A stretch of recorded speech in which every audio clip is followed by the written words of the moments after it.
My name is Chuki. For those of you who are here for the first time, when Geshe-la arrives, we'll all stand out of respect for the teachings. Some of us will make prostrations, but don't feel at all obligated to do that. If you have anything that might make noise during the teachings, it'd be great if you could put it on mute. We're going to use the gold prayer books for just a couple of the prayers that we do. If you're in a chair, they're behind you, and if you're sitting in the pews, they're on the end, so you can pass those down. First, I'm going to start by reading our prayer list. Prayers for a happy rebirth. All those killed by natural and man-made disasters, all the Tibetans who've been killed or have taken their own lives in the struggle for religious freedom. Venerable Anne McNeil, Sarah Askew, Francis Bride, Jerry Eastler, Dr. Merrill Harmel, Mary Holler, Lyle Landis, Francis Myers, Julia Sanchez, Eloise Nolan Warren, Allie the dog, Monty the cat, and Pema the cat. Job search. Roseanne Barona, John Carroll, Lee Clark, Joey Gooch, Joe Griffiths, Jim Kay, Greg Weaver, and Sandy Wimbish. Prayers for health and well-being. Kabje Lama Zopa Rinpoche, Venerable Thich Nhat Hanh, Venerable Gyaltsen, Venerable Margaret McAndrew, all those harmed by natural and man-made disasters. For the Tibetan people and for the Chinese authorities, may the nonviolent path lead to full reconciliation and religious freedom. Roger and Barb Alexander, Maybelle Allen, the family of Sarah Askew, Bernard Baranski and family, Jim Barnes, Luce and Narcissus Barona Sr., the Black family, Carol Bowers, Tim Bryden and family, Stephen Terry Bull, Yuki Burrows, Billy Carlisle, John Carroll, Dwight Clark, Dimitri and Suzanne Diamondopoulos, Tashi Drolma, Megan Flaherty, Susan Kramer, Mildred Gooch, Tracy Haas Thompson, Christina Harrison, Catherine Hines, Francis Hayashi, Stephen Holler and family, Leslie and Joan Inman, Kenny Jackson and Buddy, Del and Sue Johnston, Helen Kasanoff, Wendy King, Nina Kowalski, Lyle Landis' family, Shanti and Kurt Latimer, Vanessa Lilligan family, Mary Lojek, R.M., Wilbert Martin, Michelle Madich, Ans McCall, Tom McGinnity, Kathy McKean.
Elvia Mejia, Michael M. Milidonis, Bruce Miller, Charles Mitchell, Evan Myrtle and family, Jay Pandya, Anna Pozo, Jamie Price, Renee Reyna, Ann Rivers, Ralph Rumley, Eileen Rubin and family, the family of Julia Sanchez, Patrick Scario, Joanne Cease, Tessa Selby, Pooja Shaw, Gloria Shelton, Andre Smith, Emily Smith, Nancy Sorbet, Frank Sutara, Jim Satoris, Lobsang Topton, Francis Ullman, Dion Washington, John Webb, Elizabeth White, Michael George Williams Jr., Lily Williams and Dee Freeman, Shay Wolkowicki, Marguerite Young, Koki the cat, Georgie and Cadre the pigs, and Solomon the cat.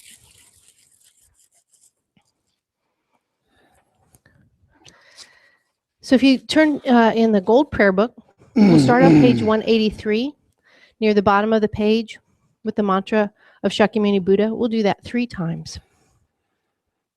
Page 183.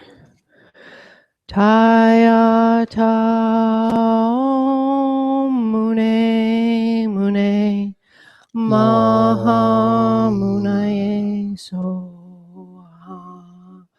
Taya ta mune mune maha munaye soha. Taya ta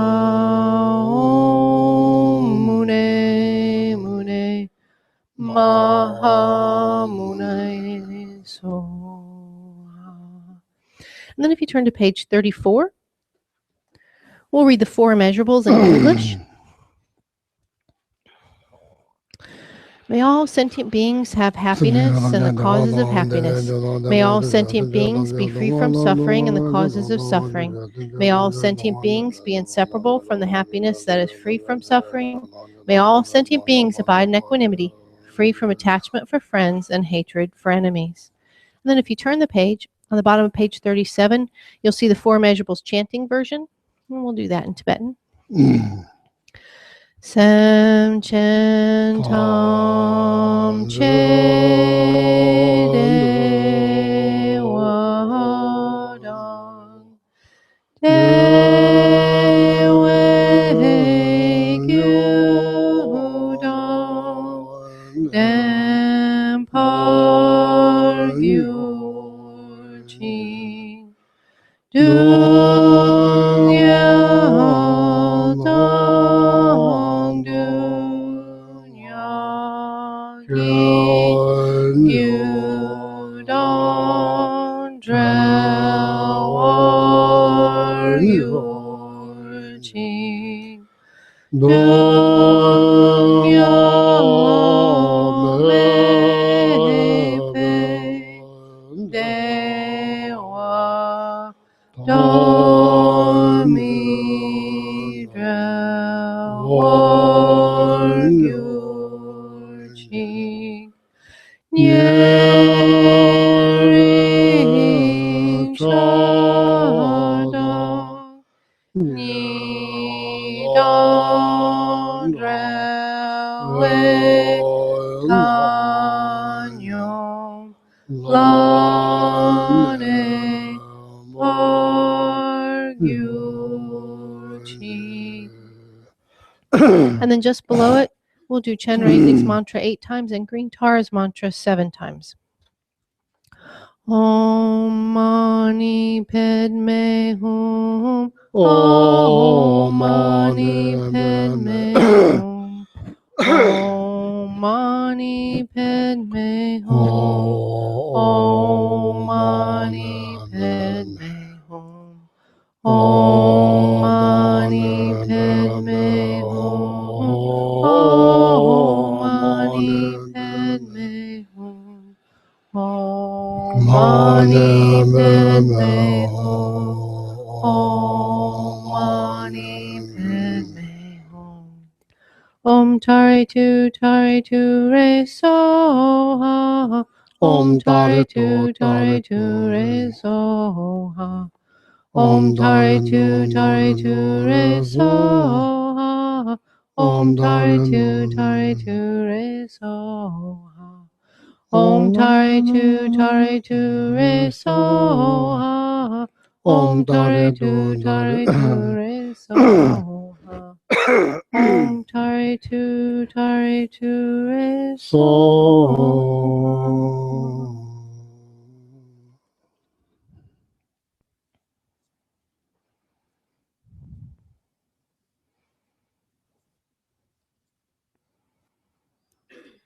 Thank you. Good morning.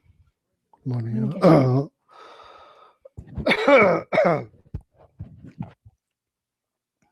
Probably you will need to open the window. Yeah, but better to see some tree. Yeah, it's good. Yeah, thank you.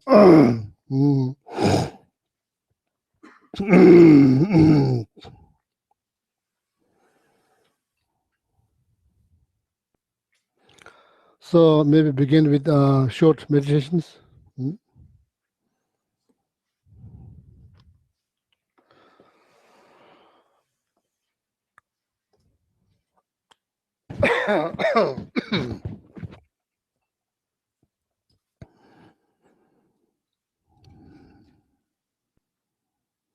So most of all, you already know, probably heard this many times, probably more than 1,000 times. So if some of you are here first time, so we start our class with meditation, short meditations. So here, if you are here first time wondering about, what is meditations, what is the benefit of doing meditation. So So I just want to share, like just want to share the purpose of meditation. So the purpose of meditations or the power of meditations. Gom, like meditation, gom, top power. So I think it's important, including myself, to understand why, why meditate, So the power of meditation is to reduce, subdue or reduce disturbing thought, such as anger. The certain thought, the minute that arise, makes you unhappy, makes you unhappy. Not just that makes then people around you also they make them unhappy. What is called afflicted thought, or usually I call disturbing thought, such as anger. Minute it arise, nyumong means that's the name of in Tibetan disturbing thought called nyumong. In Sanskrit it's called klesha. So this is not good, unfortunately, so that is quite hard to stop them. But we have to. We should try. We must try. Otherwise, there will be ongoing, complications in our life. So that's the reason. The power of meditation is to reduce or subdue disturbing thought. Less disturbing thought, better your life is going to be. Happier you are going to be. That's how to go from happiness to happiness. Happiness to happiness with less disturbing thought. So, so this is internal. So say we have to. We have. This is only can be overcome through thinking. So meditation means thinking. Thinking new thinking that we are not been familiar before. So now we are trying to make it familiar, with that. That's called meditation. So power, the purpose is to reduce, subdue disturbing thought. So, so see, like it's been there quite a long time. So it will take time. With practice, time and patience, then things will change. Thoughts will change. Disturbing thought. Okay. So, what do you think? Disturbing thoughts problem? So we all have. It's not just like don't think that I'm free. I'm not free. I have also disturbing thought too. So now that's the whole point. We need more positive thinking. We need less negative thinking. To other people, other culture, other tradition, other belief. You are all to yourself. We need more positive thought. Especially when things are going wrong. If you can think something positive, then that's amazing. That's amazing. It can be done. With practice. See, this is why, therefore, this life is so precious because you can challenge this disturbing thought in this form. You can free. Not just challenge, you can free for good. So there will be no more negative thought. There will be no more. Then when you reach some stages, no more negative disturbing thought. You will be free, completely free. Then you will enjoy everlasting vacation. Everlasting vacation. So then no more disturbing thought. No matter what you see, your mind is fine. No matter what you experience, your mind is fine. What you call liberation. It's called liberations. It's very possible. So So just want to share that with you. Okay, if you are here first time, wondering on meditations, the purpose, you, me, everybody should understand the purpose of meditation to reduce, subdue disturbing thought. That's the way to go happiness to happiness. You become happier, kinder, more compassionate, more gentle. Everybody get benefit. Everybody get benefit. Uh, so that's the whole point. So here now, there are different types of meditation you can do, as I mentioned before. Or you can like say analytical meditation. You can do analytical meditations.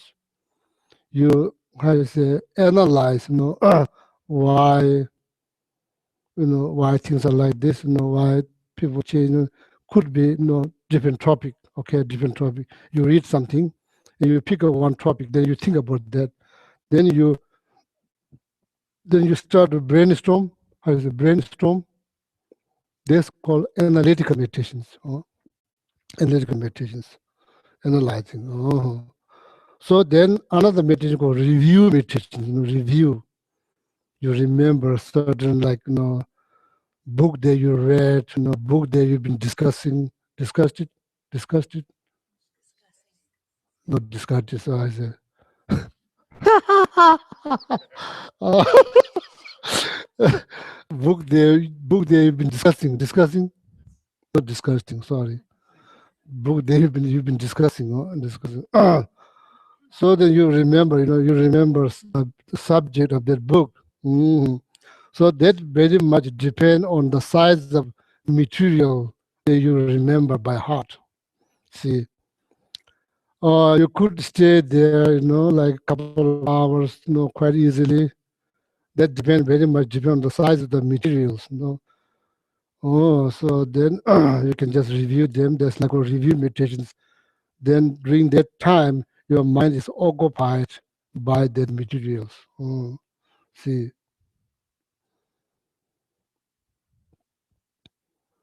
yeah, the disturbing thoughts are not easy to get rid of. So in order to get rid of them, you have to think.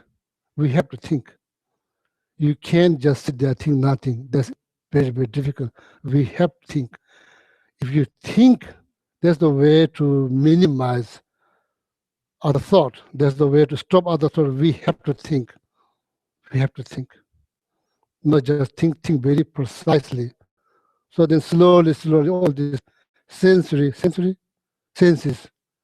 get weaker, and there will be a point that you will not hear sound. Doesn't mean you are going. Does not mean you are going deaf. No, you are going to hear sound when you come out of the meditation. So see, we have to think. Okay, there's review meditations. How long you can do that's very much depend on the size of the material that you remember by heart. Okay, so then the last one that's called concentration meditations. Concentrations, you concentrate. So you are welcome to do either one of those meditations. So maybe we'll do like let's say 5 minutes or maybe 6 minutes. Or concentration meditations. That's the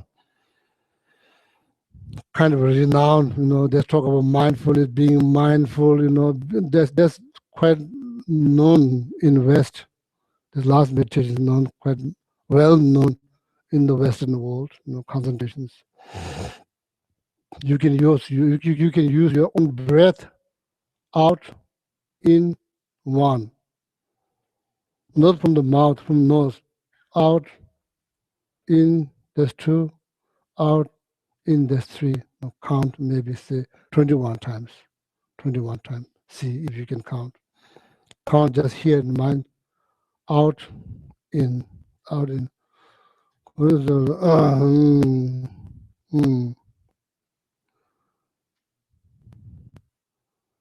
This meditation is antidote for namtok is like maybe he's saying something about me, or maybe they're talking about me, or maybe this how you call like there's a So far, there's no one good translation of this word. Namtok. It's not just that, but Namtok is like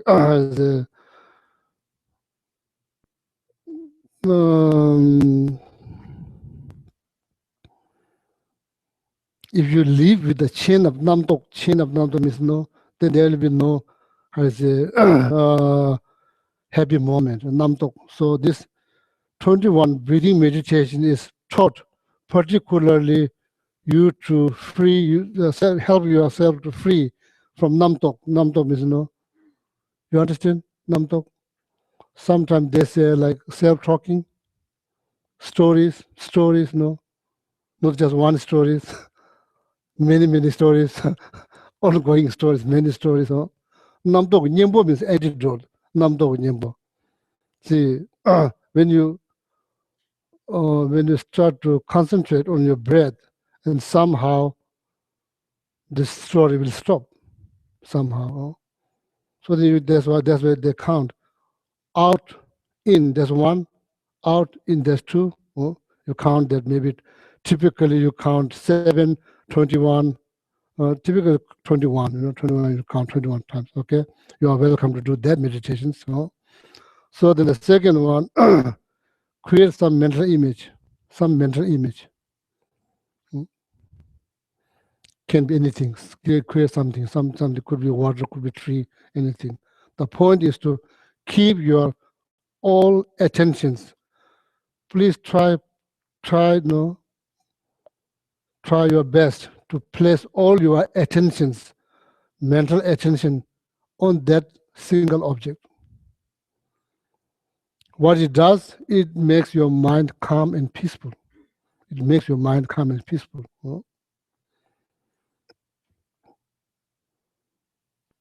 So that exercise can go deep, very deep. Can go, there's 9 stages, 9 different levels, 9 stages.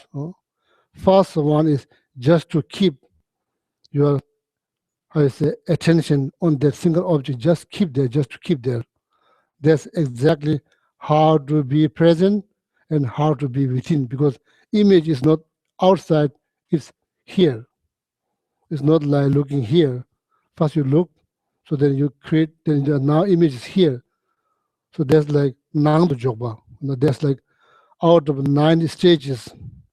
When you talk about concentration meditations, you are talking about karma abiding meditations.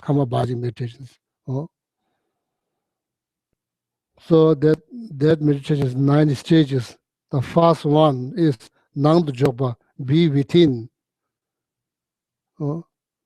As be inwardly, not outside, it's inside, be within, be present, whatever you call.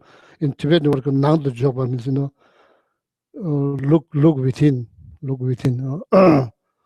So there's the initial, there's out of 9 stages, there's the first one, how to be present, putting all our mental, I'm repeating this is important. Why is important? Because this makes your mind calm and peaceful. If you learn correctly, this will make your mind calm and peaceful. If you learn how to place all your mental attention on one single object, doesn't matter in the beginning, short, then multiple, short, maybe 2 minute break, 2 minute break, maybe 3 minute break. And when you become familiar, then few, long. Then you expand, then long, few. Then see how you enjoy. Then you will tell, whether that makes your mind calm and peaceful. It's supposed to make your mind calm and peaceful. So then I think that's good, that's good. Someday chishi. So that's what you call it. Someday means concentration.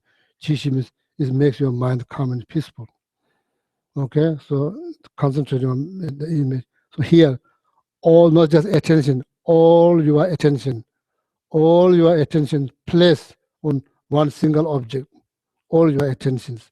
So then that exercise will make your mind calm and peaceful, no doubt. 100%. It will make your mind come as peaceful. Okay, so either one of those meditations you are welcome to do. So maybe we'll do next 5 minutes or maybe 6 minutes. Okay.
Mm.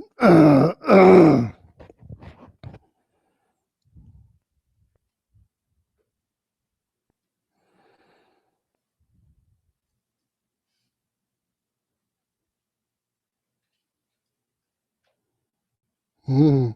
So, so then like with that understanding, the power of meditation is to subdue or reduce negative thought. With that understanding, not just understanding, clear understanding of that. So then, with that knowledge, if you meditate, so hopefully then disturbing thought will be subdued. Mm. So then true happiness began. True happiness began.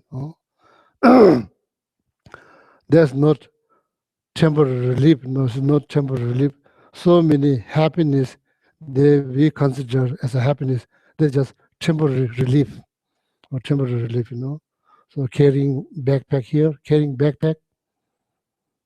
So then pain is already there, but it's not obvious. It's not obvious. And you carry, then like after 1 hour, it get hurt. So then you move here. That's just temporary relief. Temporary relief. Through meditation, whatever how is the peace or calmness you generate in your mind, that's not temporary relief. That's like that's true happiness. True happiness. Mm. Also now there's no analytical meditation, review meditations, concentration meditation that you can do. Three types of meditation you can do. Okay. If you are interested, if you are interested. Mm. So then your meditation is going to be productive rather than just sitting there, sitting there. So then, in order to do productive meditation, we have to think. We must think. We must think. Because this is the only way you can subdue disturbing thought. Not just sitting like this. If you will sit there like that, then if you think, that's the only way. Because this is in thinking. Disturbing thought are in thinking. So that's the only way you can subdue them or get rid of them is through thinking. No, we have to think. So we are all capable to think, right? That's good news. We are all capable to think. See, we think all the time. So, oh yeah. Mhm. Then I've been reading this book.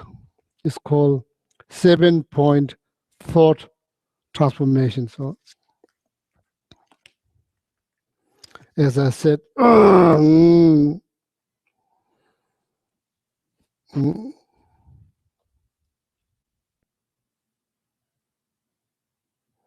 science, spiritual, meditations, all of that. What we are trying to do is like we are trying to solve the problem. See, some approach is very much based on material things. Some approach is very much based on thinking. There's Buddhism is Nangpa, means trying to find the solutions through thinking, through thinking. So then, in reality, not all our thinking is good. Do you agree? Yeah. So there's truth, So whether we like or not, there's truth. If I say, oh, all your thinking is good, that's not true. That's lying. So there's so many things. Our thinking is not right. So need to see. I say, so this is called thought transformation. There's some of the thought needs to transform. Transform. See, what Shantideva not here.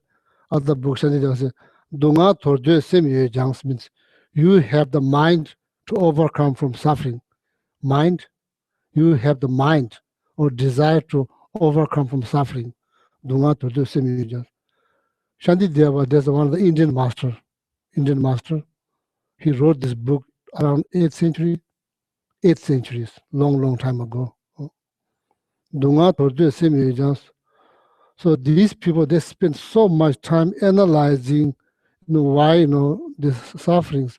Is that way to end the suffering? What is caused by all the suffering? They spend so much, they study. In the modern day, you say they did a lot of research. They studied, they did a lot of research. Dunga Tordu same agents, even though you have mind, that mind probably not just mind, or probably refers to some interest to overcome from suffering. Dunga to this dunga nila ngombar juice. Then you dunga nila ngombar juice. You are heading for suffering. What he's saying, they may be saying something important. What he's saying, something important. Maybe kind of got confused, not knowing what the suffering is caused by, maybe not knowing, that's maybe I'm thinking my suffering is caused by my roommate. My roommate, I thought that's the second noble truth. Is that fourth noble truth, right? Some of you remember, probably most of you remember. I thought second noble truth, that's my roommate. So, or maybe it's the weather, or maybe it's the traffic, or maybe it's the color in my house. Maybe I don't like that color. So see, maybe he's saying something important. Maybe we need to pay a little attention. Dunga to this image, dunga ni lango bajuso. Dewa dejang timo bes. Even though you have mind to achieve happiness, dewa deja timo be out of confusions, you destroying your happiness like your own enemy. That's why he said. So what is that? So see, cause of suffering. So that's why need to have deeper understanding. As I said, it's not easy. It's like big puzzle. It's not easy. So in Buddhism, they talk about samsara, right? Samsara. Need to understand what is samsara, what they are talking about. They are talking about your existence, our existence. See, this is our existence. There will be complications. It's not going to be happy all the time. That's the truth. That's the reality. That's why it's called samsara. So, you may not like to hear this saying, but no, I'm going to say anyway. Samsara is like tip of needle. If you sit on the tip of needle, there's going to be some pain because you are sitting on the tip of needle. No matter which direction you sit, there will be some pain, unless your skin become like, I would say, cow. They use cow in the field, plow. So then their skin of neck gets so thick because it's been a long time pulling back and forth, year after year. Anyway, so see, it will help. It will help just to understand what is samsara. It helps, whenever there are things goes wrong. So I know, that because this is samsara, that's what will happen. I know a little bit. So as the example that I use, so if we don't have head, if we don't have head, we'll never get headache, right? The reason we get headache, so we have head. We can't just complain, because there's head. That head is going to get hurt, someday, Not saying that everybody will get headache, maybe. You get because that head. Because of this body, there will be some complications, whether we like it or not. That's the reality. So we can't just pretend, it's everything's fine. Everything's not going to be fine. Sooner or later, there will be something that will go wrong because of this body. So samsara, samsara. So anyway, So what Shantideva was saying, that's why I'm saying this thought transformation has been needed. Certain concept, certain thinking, in order to become happier human being, in order to become, happier human being, the certain perception needs to be changed, certain thought needs to be transformed, transformed. So that's therefore, I think to studying thought transformation text is, is good. It's good things to do. It's good things to do. So I've been reading this thought transformation text. Okay. So then, I think it's good for American too, because American people like to study. Am I right? Some of us. So like other world, most of the people are uneducated. Here everybody can read, write. They like to study. They like to do research. How is about doing research for your own happiness? Yeah. So cause cause of our difficulties, cause. So so today I'm going to read this section here. Joa Shide Thamkecho. Joa Shide Thamkecho. They're talking about some. Can you read in English? With the three views and treasury of space. Four. The fourfold practice. The fourfold practice. First one is this. Say Kunla Kadicho means before that. Toward all beings, contemplate their great kindness. Can you say? Toward all beings, contemplate their great kindness. Toward all being, contemplate their great kindness. Their great kindness. So, see, this is good. This is good information. This is very good information. Not just information. This is very good information. It's not saying that, become a religious person. It's not saying become Buddhist. It's not saying become Christian. What it's saying is saying, how is it? What is saying? Toward all beings, contemplate their great kindness. Toward all beings. That's more word in English. In Tibetan. Tibetan is Kunla Kadichawagom. Finish. That's more English word there. So Kunla means all. Kadi means great kindness. Oh, great kindness. Gom means then contemplate. Means think. So see how that can be done. This is very good. This is really good. So you don't have to have religions to become to think like that. This is what has been needed. This is what has been needed. This is what has been needed, especially when things going wrong. This is desperately needed. This thinking is desperately needed. This thinking will bring you to happiness. No matter where you go, where you live, if you have this thinking, it will bring you happiness. All, not just Tibetan, American, all. Why? Because all same, looking for happiness every moment, looking for freedom from suffering every second, same, fundamentally same. This is more important to emphasize than all other things. His Holiness says secondary level, Buddhist, Christian, Jewish, Islam, Tibetan, American, white, black, yellow, brown, orange, purple.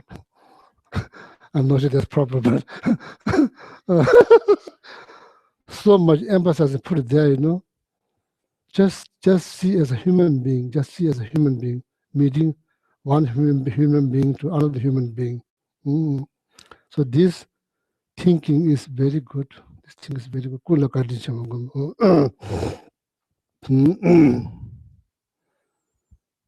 There's a number of ways you can do. So I'm not sure, what is the best thing in America? How to apply this in America? How? You want to say something, please? How that can be done? In Buddhism, there's a number of ways you can do. To think of each person. There's every individual. When you see somebody also as a contemplating the great kindness, of that particular beings, how that can be done. It has to have some way to do. Kuna condition so maybe Chukla like to talk, say something. So in America, how you do? How say? Can you say this in English again? Toward all beings, contemplate their great kindness. Yeah, toward all being contemplate their kindness. How that can be done?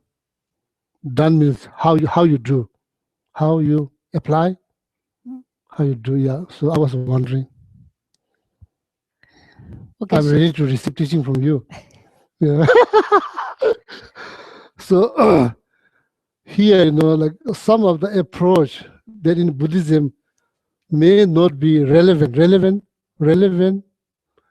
because Buddhists do believe this is not only life. This life goes on. So this is not the first. There's something before this. So in here in America, everybody, a lot of people are very, very much scientific minded. So I, being here 16 years, when I talk, I hear sometimes they are, so I'm not sure how many people believe something before this or something after this. So therefore, I'm saying some of the approach in the Buddhist teaching may not be relevant. So beside, I was the wondering, beside thinking something before this, something after that, something after this, how can apply this message? How you understand? Yeah. You understand? Yeah. Not thinking something before this, not thinking something after this, and how to apply this message.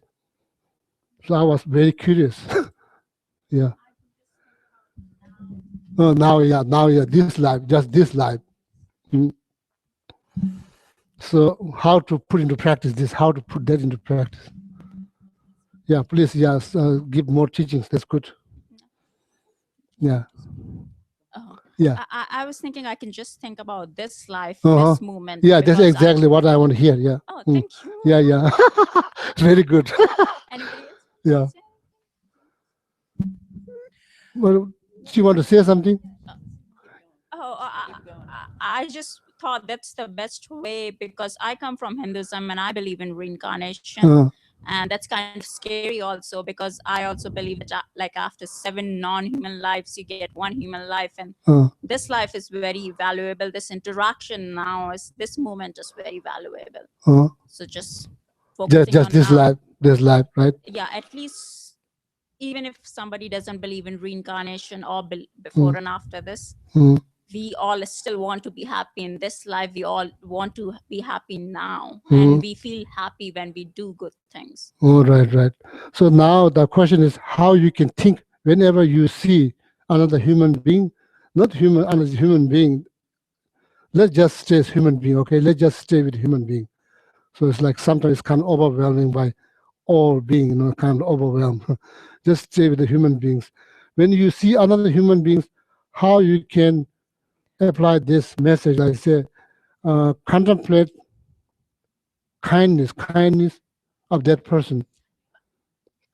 Yes, well, the way I would do is like, I met Venerable Tricky and we are all looking for happiness. So we are all the same person. So even if they do something wrong or something evil, they still want to be happy. Maybe they are ignorant, but human life is the most valuable thing, and I respect that. Yeah, so I think that's very good. Something like say, I don't know. So yeah, please. One way is to feel gratitude for all the people who were involved in bringing food to our table or bringing clothes to our backs or bringing shelter. All the folks who planted crops and gathered them and processed them and transported them. The people in factories halfway around the world who made clothing, just to feel gratitude because without them, we would not have what we have. Very good. Something practical. I think that's very good. Yeah, particularly like their food, food, all of that. Yeah, it's okay. People talk. It's okay. I think it's important, no, rather than just me talking last 16 years, just talking, not much benefit. So if you talk, then I think more talk is more beneficial. Yeah. Okay. What I do, just because initially it started so close to home, my husband is a devout Muslim. So I had to learn a very direct way to appreciate him. And so it's a combination of devotion and admiration. And I have since then carried that further out. So it's a very specific practice to me, at least. So I look for his devotion, and then I practice admiration. And doing that makes me care for him and love him for what he finds so beautiful in this world. So anytime I see somebody I don't know, my first instinct is to look for something they're devoted to, whether it's their children that they're with, a job, anything. And I apply my admiration for that. And that makes me love them regardless of what happens, what kind of interaction we have. So Very good. That's how I practice it. But Wonderful. Very good. Very good. Yeah, please. Yeah. Very good. Yeah. So need 2 mics.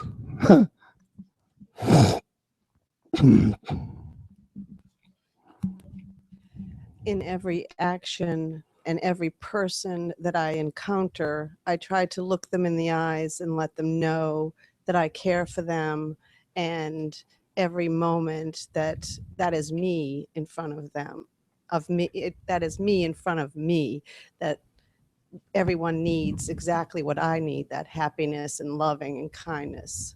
So on a day-to-day basis, every interaction should be with loving kindness. Yeah, that's very good. That's wonderful.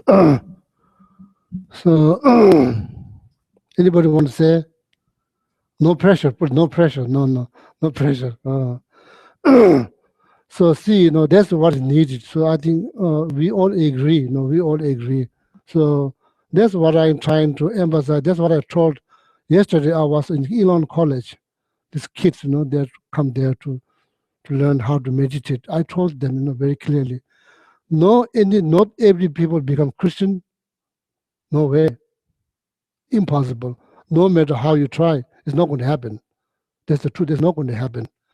Not everybody will become Buddhist. That's not going to happen. No, right? That's not going to happen. Not everybody will believe in something. There will be people there out there. Some of them are atheists. Nothing wrong. Some of them. Then I just learned a new word. One student, he told me he's like agnostic. So anyway, so agnostic. There's some of them are agnostic. Some of them believe in something. Some of them don't believe in anything. But all this different agnostic, atheists, then believing in something, believers. Bottom line, everybody looking for something, some happiness. That's equal. See, everybody wants happiness. That's true. Not everybody wants to become Christian. That's not true. Not everybody wants to become Buddhist. That's not true. What is true is everybody wants happiness. That's true. That applies to all the animals too. Animals have no interest to become Buddhist. I don't think that none of them have thinking about become Buddhist. Even my own pet, Buddhist monk's pet, even they have no interest to become Buddhist. I don't think. So but they want to be happy. So that's equal. Everybody wants to be happy. So how is about now? How is about rather than fighting with my belief, your belief best, my belief best, trying to convert somebody to somebody, it's just ridiculous.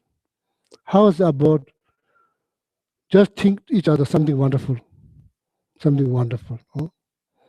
to respect each other's life, So see, whoever's doing it, there are people, a lot of people in America that you don't see in television, you don't see in TV, you don't hear on radio, but there are a lot of good people in America. Lot of good people in America. You don't see them. So when you know, see, the world is like a reflection of your thought. World is reflection of your thought. If your thought is negative, it's going to be whatever reflects in that is going to be something negative. So see, whenever we go around the lake, if somebody's smiling, you enjoy that, then you smile back. What it costs does cost nothing. Some people don't smile. So now here, sometimes so the point is not to make you can't. I myself alone cannot make everybody happy. That's not going to happen in reality. Do you agree? Why? Because there are different interests, different mindset. According to Buddhism, that mindset is functioning based on something, something. See, based on what you call Buddhists call karma. You have no clue. So see, now how's about what everybody wants is happiness. So then how I can contribute to that? That's very, very important. So that will make everybody, how you say, that makes everybody feel good. If somebody's thinking like that, okay, no, I am want happiness, same as that, no, she want happiness. So I should not, best I should contribute. If not, at least I should not harm. That kind of thinking. There'll be then there'll be it'll be better, So that's why here, Kunla Kadishawagum, how that can be done. Kunla has contemplating great kindness of all, contemplating great kindness of all. Yeah, toward all being great kindness, something. Yeah. So you remember in English? Yeah. Because I already know in Tibetan, so I don't have much enthusiastic to learn English all over again. Sorry.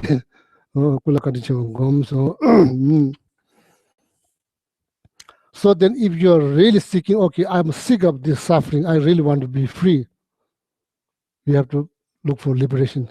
You have to look for liberations. So then that's everlasting vacations. Oh yeah, Joash, now 5 minutes, so I will read a little more here. Joash, the second one.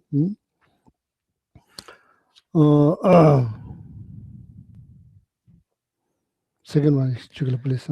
With the 3 views and treasury of space, the yoga of protection is unexcelled. 3 view, huh? Kind. I don't see it here. Maybe this, after that. By meditating on illusions as the 4 Buddha bodies, emptiness is protection unsurpassed. Okay, and so then again. The fourfold practice. Yeah, that's one. Fourfold practice. The fourfold practice is the most excellent method.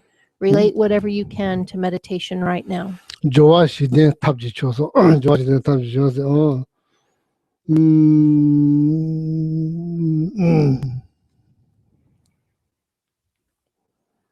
The first one, what is it called? First one. The fourfold practice. The first one.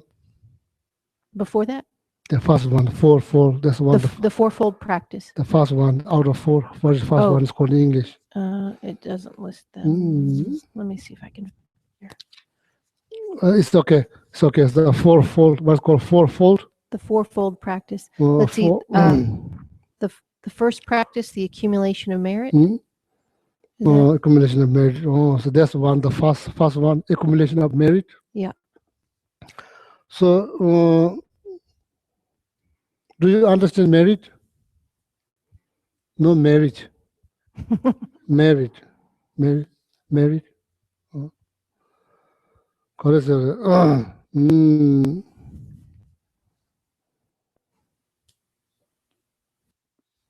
It's not that complicated. Married means doing positive things. Could be saying prayer, saying mantra, doing meditations, giving food, all the good things, all the positive things, good things, whether they're related to your speech, whether they are related to your mind, whether they're related to your physical body, doing good things. No? So why the marriage is important in Buddhism was you can learn something from Buddhism. Doesn't mean you have to become Buddhist. You can learn something, then use, so then change your life. That's we can learn something from Christianity. We can learn something and use. It makes your life happier. That's good. Oh, oh yeah. Excuse me. First one, creating merit. Creating merit means sonamsa. Sonamsa, creating merit. Like giving the bird the food to the bird in your backyard. See, even just giving one piece of food for the bird in your backyard, or offering them water. In America, it's not that easy, right? In Asia, it's quite easy. You can give a piece of chocolate. You can give bread. People are happy to hear. It's kind of difficult, right? Am I right? Giving food is not easy. Individually, you can go to food bank, but individually, giving food, it's not easy. It's quite easy in Asia, You can give them, they are really happy. You can just give them and make them very happy. Here, people have so much. So anyway, but you can give, doesn't have to be people. You can give bird, to see how much the squirrel they're looking for food in your backyard. It's quite amazing, They'll go. So if you give big nut, if you give one, they will eat there. If you give 3, 4, then they become greedy, like us. So then they carry. Then they know they run. Then you look. Sometimes you find that they're digging something they put there. So then after maybe 1 week, so they come back. Then they look. I'm not sure whether they're finding or not finding. Everywhere they're looking. So I never saw somebody found something, but they bury. They bury everywhere. So I didn't saw anybody find something. So they bury. So if you give small things, and they know it's not worth to make trip back and forth. So they just eat there. Small nuts, then they eat there. See, like that, And when you see, it makes you happy, You just you give them clean water. When the water gets dirty, you just clean them. It takes only 5 minutes. You just clean them, pour new water. And when you walk around, when you see, it makes you happy. That's not just one, two, lot of them eating. Makes you happy. It doesn't cost much. Much you can enjoy rather than chasing them with a stone. You are not going to win. You are not going to win. They are going to come back. So they are going to come back. When you are not there, they are going to come back. When you are there, they will come back. They are much faster than you. You can chase them. So see, I find that out. I find that quite interesting. That's like creating merit. Creating merit. Oh, see, why it's important? Because merit is the cause. Believe it or not, it's cause for happiness. It's cause for happiness. That's why. First one, okay. Second one. The second one is the pure. So this is interesting because very foreign to your probably ear. Very interesting one. Purifications. See, you and I, we all have something to feel bad about. We all have something to feel bad about. When you remember, you don't feel good. But thinking about that all day long, that doesn't make sense, right? It doesn't make sense, Thinking about laundry. I use this example. Thinking about laundry, not doing laundry. See, not doing laundry at all, but thinking about laundry doesn't make sense. Why you think about laundry? Because you are not going to wash them. So see, thinking about, we all have something to feel bad about, but thinking about that all day long doesn't make sense. So in Buddhism, I just want to share this with you. In Buddhism, when you think about them, and you think, when you're about to purify them, you think about them. Then there's no fear. Voluntarily, deliberately, you bring them up You look them very closely and you purify them. Difference between thinking about them when you are not about to do something and thinking about them when you're about to do something, there's big difference. So when you're about to do something, when you want to do something, deliberately, voluntarily, if you think about them, then you'll do something. After that, you don't feel bad. That's quite interesting. You don't feel bad. Instead of you feeling bad, you feel good. You understand? What do you think? Sink full with dishes. You have all this sophisticated soap, sponge, the best sponge to clean, best soap. There's all kinds of soap. I'm not sure which one the best, but all kinds of soap. So, yeah, seeing sink full of dishes, dirty dishes, that's not fun. It's fun? It's not fun. It's not fun, right? But it can be clean. It can be clean. When you clean, after that you feel good. That's exactly, I think, how you feel in mind. Yeah, that's what I think. With my little experience, whenever I think about something negative, if I do something right after that, I feel good because I did something. I feel good, not just entirely negative. So then, that goodness will grow. Will grow. That's why it's called purify. Where there's a guilt, when you think about that, you think out of negative mind. You're thinking about out of negative mind. What you're thinking is negative, something negative that bothers your mind. What you're doing, nothing. So that's no good. You think about something that bothers your mind, you think about that out of positive mind. You understand? What do you think? Do you think, can we do? Uh,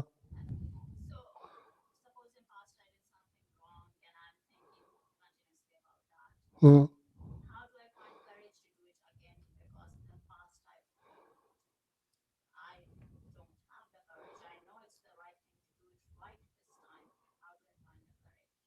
to purify? So there, like what do you call? There's 4 powers. 4 powers needed. So, so see, out of that is regret. Regret is the most important one. Regret, not the guilt. Tibetan word. There's no even. There's a topic that comes up yesterday in Elon College. One of the students talk about guilt. I told them the word in Tibetan, the word guilt doesn't exist. There's no word in Tibetan, so there's no translations. So what we say, I regret. He's saying something that I couldn't understand. He says some people, they feel guilt because they have so much opportunities. See, so we say regret. I regret that I said something.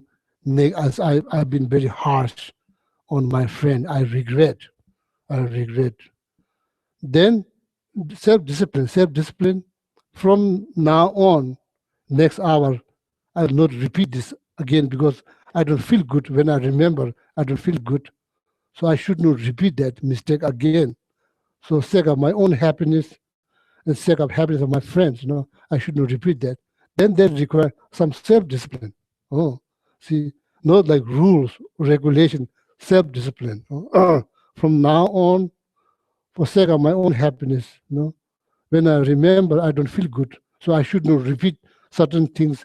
When I remember, it doesn't make me feel good. So I should not repeat that again.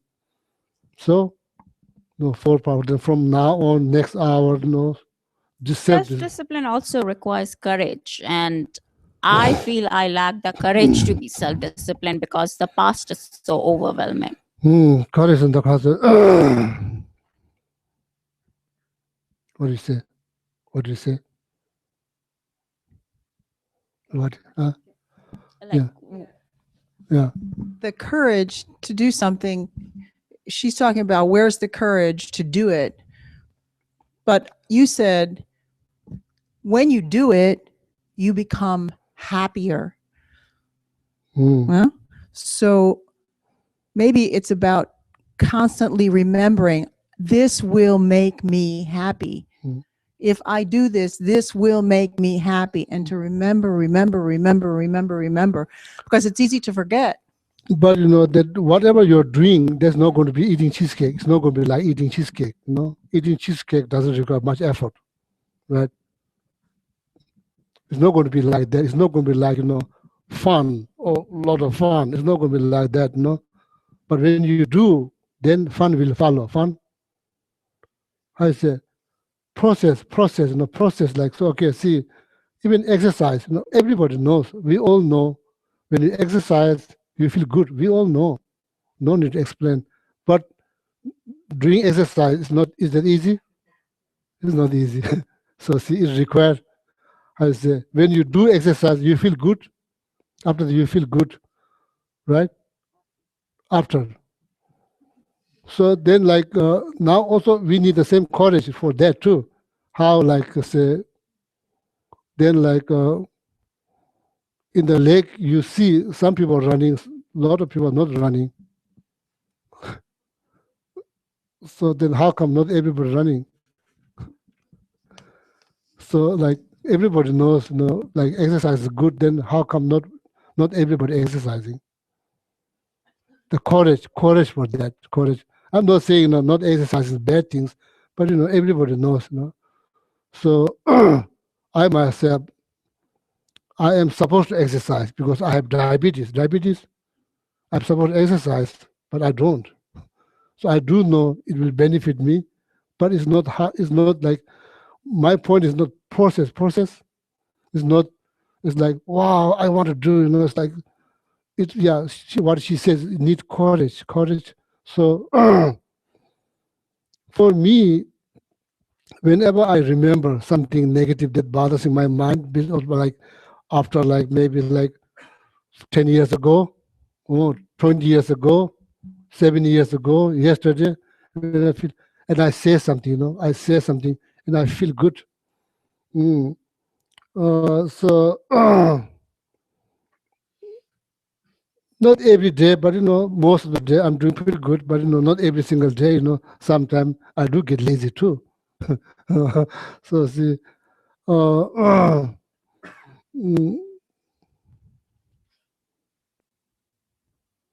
now the courage,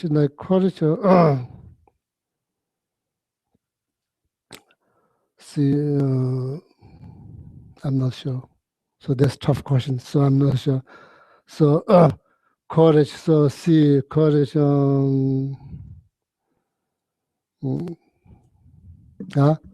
I thought of a solution, like based on our previous conversation. Maybe I could just think about what's happening now rather than thinking about the past.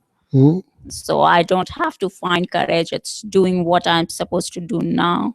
Yeah, that's very important. Now, you know, this moment is matter. This moment matter, you know. Past is past. It's finished. Past is past, you know. Or maybe it's time to stop now. Yeah, Thomas once said then. Yeah, just another thing that I find very helpful when I'm looking at anything overwhelming is not to look at the whole, but a little piece at a time. You know, one step. This whole thing is one huge. Step at so a time. Take one little bite, you know, and then tomorrow, 1.5 bites. And then, you know, so very, very slowly, a little bit at a time, and then it's less overwhelming. Geshe-la, when I find myself facing this, I always say, boy, being lazy, it feels so good. It just feels good. Sitting around, I'm not doing anything. This is good. But then the regret sets in, and I thought I wasted time. I could have done what I had set out to do. Instead, I was lazy. And then if I choose to do something and try to cultivate a joyful effort to accomplish something, I may not like it at the moment, but then afterwards there's a deeper and a long-term feeling of that was good. That was a good thing to do, and it brings happiness. Instead of the happiness of laziness, which is very short. So wasting means like if you are thinking negative, something negative, That's really wasting, you know. And other than that, no, like no wasting. I think anyway, so we should all try. Never give up. Never give up. You know, even like say one step is a step, right? 100 step is a step, but even one step, that's also a step too. So, so anyway, the second one is not true. How to deal with this feeling of not liking, you know, like how is it feeling? What do you call this? Like, yeah, so something to purify. So it's very, very helpful. It's very helpful. I said here, people, you know, from the Buddhist point of view, so that feeling purifies, you know, that feeling purifies. So as I said, you know, you don't need to think about complicated purification practice. Here, stupa, just go one round. When you go out, just go one round. It purifies. Believe it or not, it purifies. Oh? So, you know, it's so easy, so easy to do. Because then you feel like I did something. In order to feel good, you have to do something. Otherwise, everybody wants to feel good. Then how come not everybody is feeling good? You have to do something. Otherwise, you know, feeling good is not going to just automatically come. You have to do something. So even thinking about something negative, you don't generally speaking, you don't feel good because something negative. So then, you know, when you purify them, then you know you feel good. So see, so there's something. So I've been encouraging, you know. So see, doing voluntary work, you know, here at the center. Do whenever you feel something bad, do something. Do something. You, me, all of us, not just you, all of us. We do something, you know, something to feel good, rather than feel bad and bad continuously. Okay. So time is way over. So I have this next class. So I will stop here. Okay. Thank you for coming here.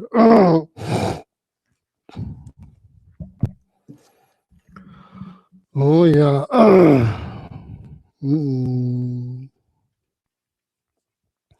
Maybe dedication next class. No, because time is way over.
Hello, everyone.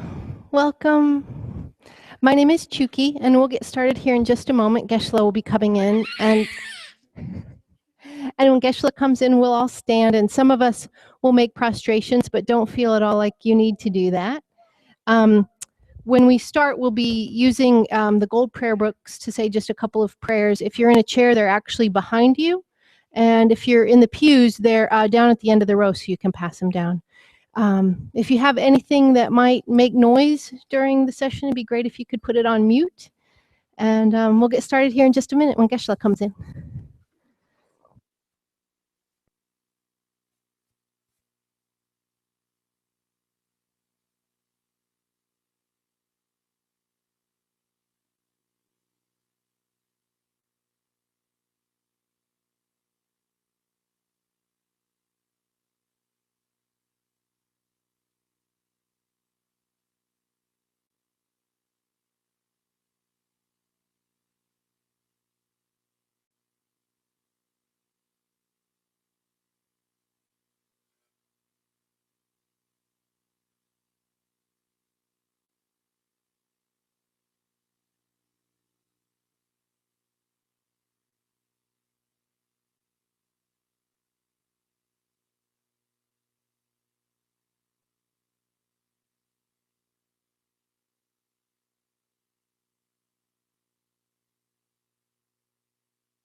Okay, if you turn to page 183, we'll recite the mantra of Shakyamuni Buddha 3 times.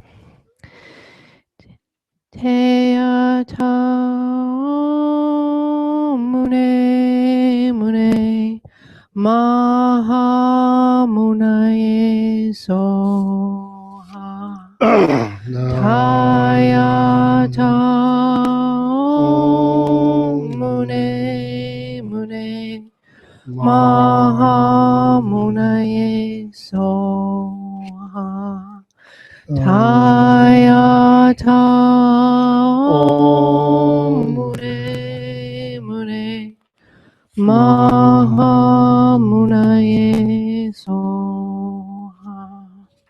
And then if you turn to page 34, we'll recite the 4 measurables in English.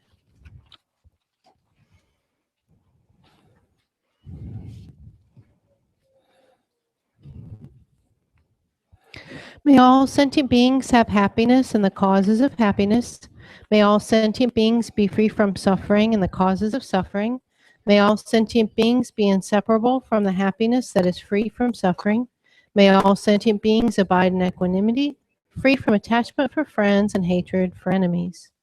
And then if you turn the page at the bottom of page 37, the 4 measurables chanting version, we'll do that in Tibetan.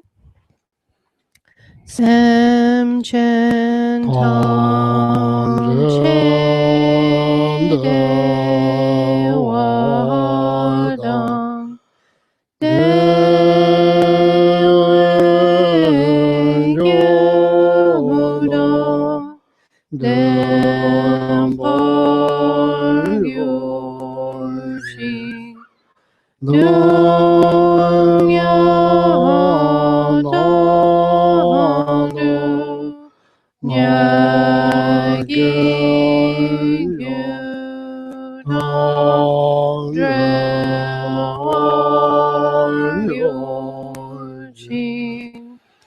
No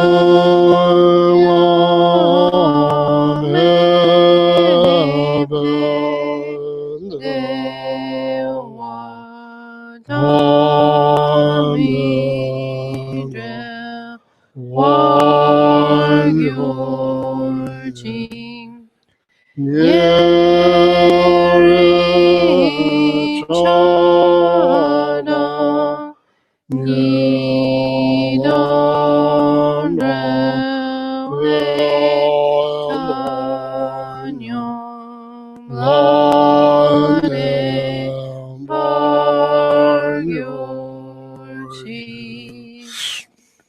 And then right below that, there's Chen Reizig's mantra that we'll do 8 times, and Green Tara's mantra that we'll do 7. Om Mani Padme Hum. Om Mani Padme Hum. Om Mani Padme Hum. Om Mani Padme Hum. Om Mani Padme Hum. Om Mani Padme Hum. Om Mani Padme Hum. Om Mani Padme Hum. Om Tari Tu Re Soha. Om Tari Tu Re Soha. Om Tari Tu Re Soha. Om Tari Tu Re Soha. Om Tari Tu Re Soha. Om Tari Tu Re Soha. Om Tari Tu Re Soha. The children are free to go to their classes. And if anyone's here with a child for the first time, please just accompany them out into the lobby.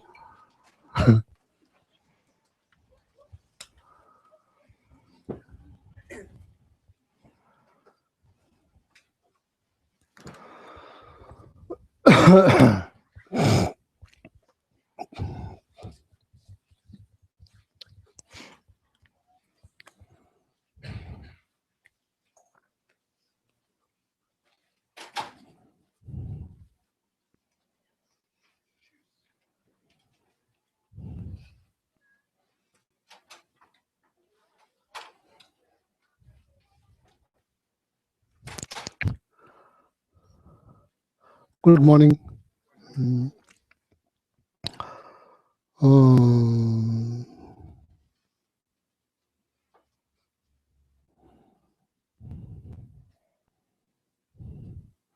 Start with meditation, short meditation. Okay.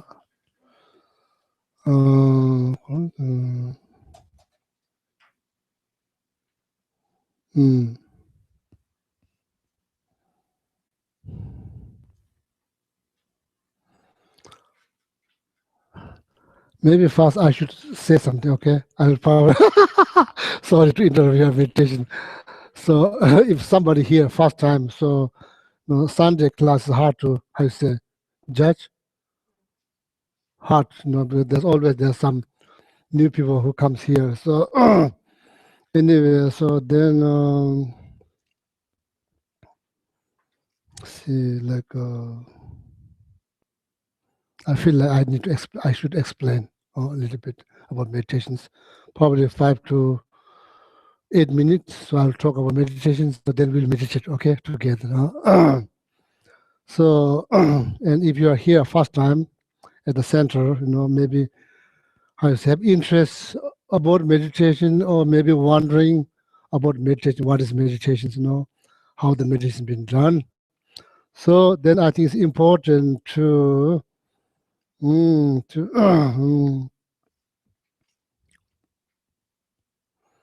understand. It's important to understand. So meditation is called Gom. It's called Gom.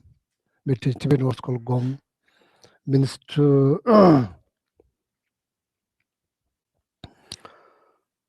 basically to think. Meditation means think. Okay, think. So need to think something. Need to think something in order to do productive meditation. Need to think something, rather than just sit there, think nothing. So that's quite difficult. Gom means think. Gom means think. So yeah, sure. Yeah.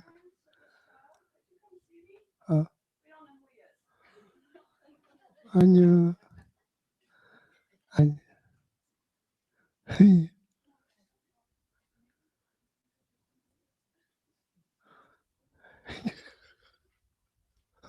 really looking at me, so looking at my clothes.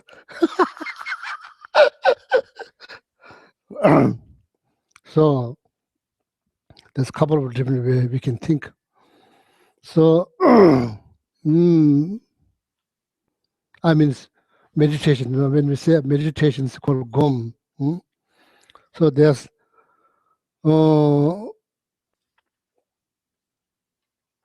analytical meditation. So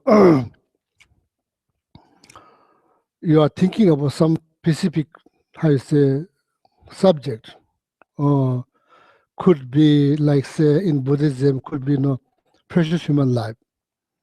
This life is precious human life. What is precious human life? How they define precious human life? Why they consider this human life is precious? So that you read that, then you think about the specific subject, then you brainstorm. That's called analytical meditation. Okay, analytical meditation.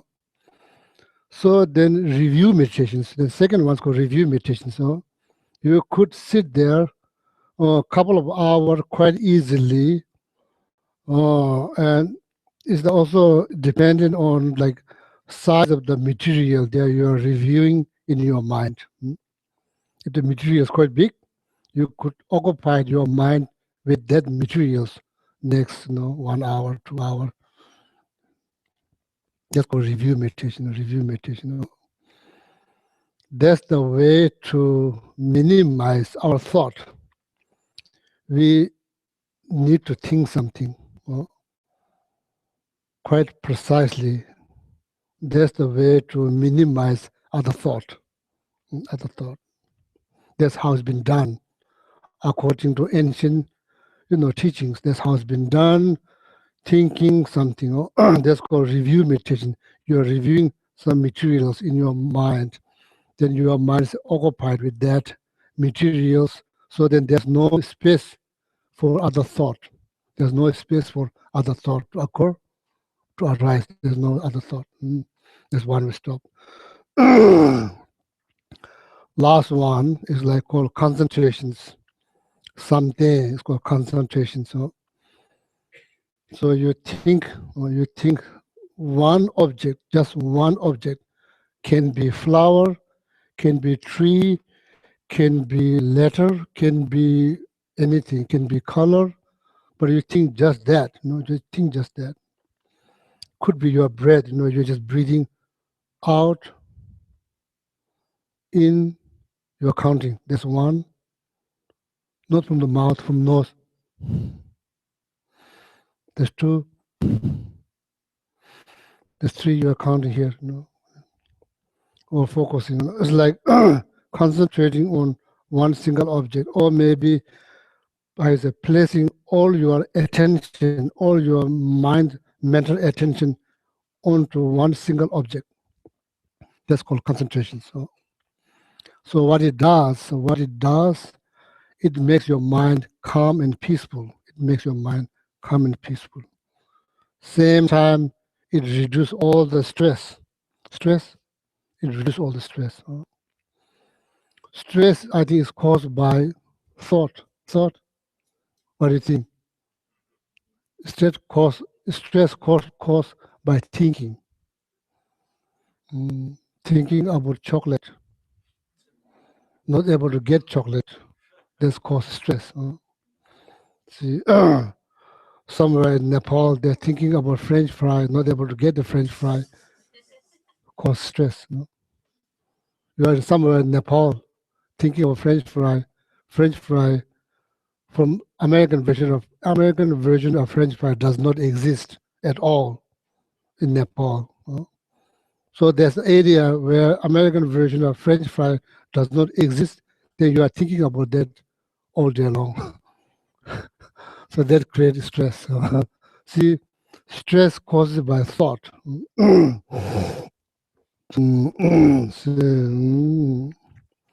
Stress caused by thought, caused by thought.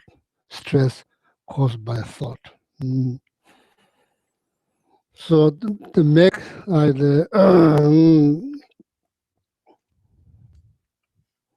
make our thought peaceful, calm, you concentrate. That's all. You concentrate. That's the way to make your thought calm and peaceful. So then that will reduce. I think it will reduce all the stress that related to the mind will reduce. Called concentrations. You can use your own breath in and out, and you can just create a mental image of something. Something. They just stay there. So that's what we'll do. Probably next 5 minutes, 5 to 10 minutes. We just concentrate. Okay.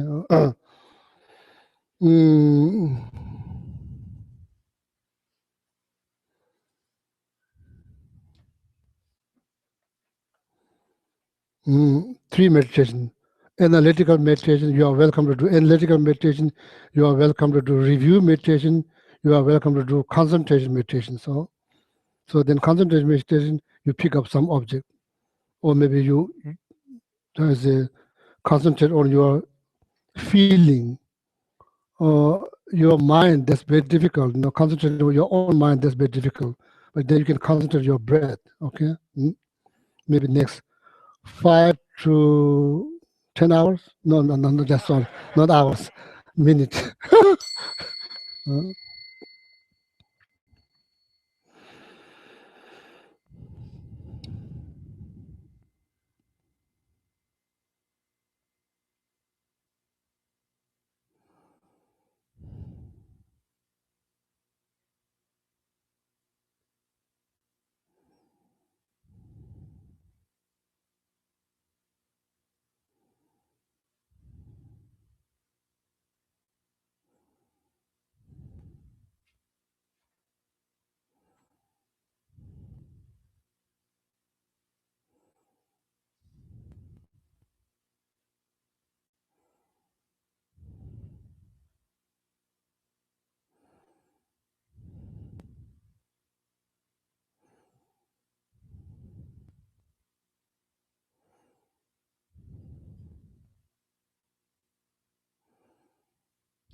So I think it's good, to do maybe daily basis, to do so meditations, to get benefit, maybe not saying like 2 hours, 4 hours, like something every day. I think it's good. So to feel good, so the feeling good doesn't come naturally. Feeling good, need to do something. Need to do something in order to feel good. See, then meditation is good. So it's important to learn how to make mind still. See,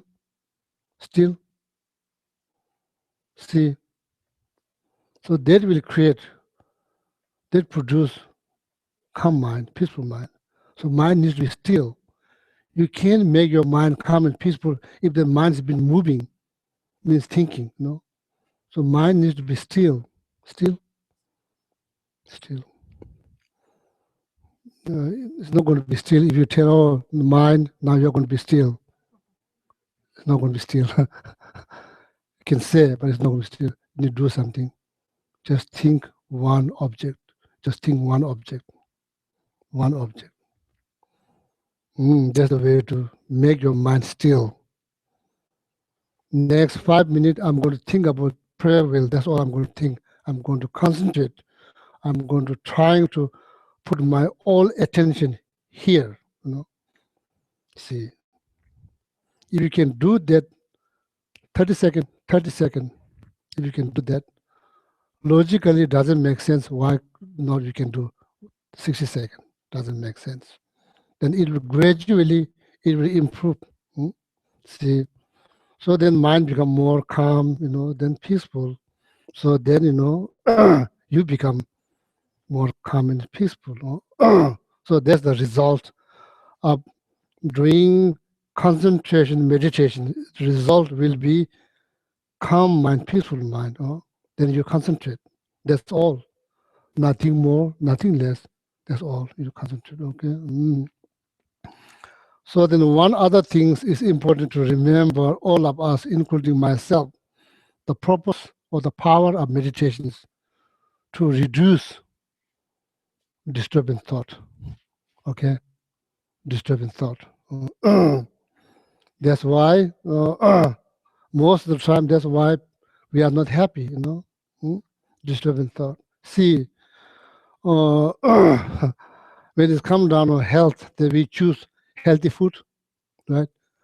So and people, you give advice about healthy food, so it will be wonderful. It will be a lot of beneficial if you eat kale, even though it doesn't taste good at all. even though it doesn't taste good at all, so that will be beneficial for your health, a lot of benefit for your health. See, so when it comes down to health, we have to make choice. Make choice. So that require discipline, self-discipline, right? That requires self-discipline, not like regulation or rule, self-discipline. Doing it voluntarily, deliberately, happily. See, you will make progress. So from eating, making healthy choice, from to then exercise, all of that, there will be. So we all know, I know, you know, we all know. So same, when it's come down to thought, we need to also make choice, healthy choice. So disturbing thought, these are not good choice. So minute that arise, it disturb you and disturb your friends, family, relative, close one, all of that. So see, so the power of meditation should be reduce or minimize disturbing thought towards yourself, towards others, people, other culture, other tradition, other belief, other way of life, how they dress, how they look, all of that. So we don't need, that's the last thing we as a human, that's the last thing we need. We don't need. Doesn't matter if you're a religious person, believer, non-believer, doesn't matter, it equally effect, equally effect, See, so,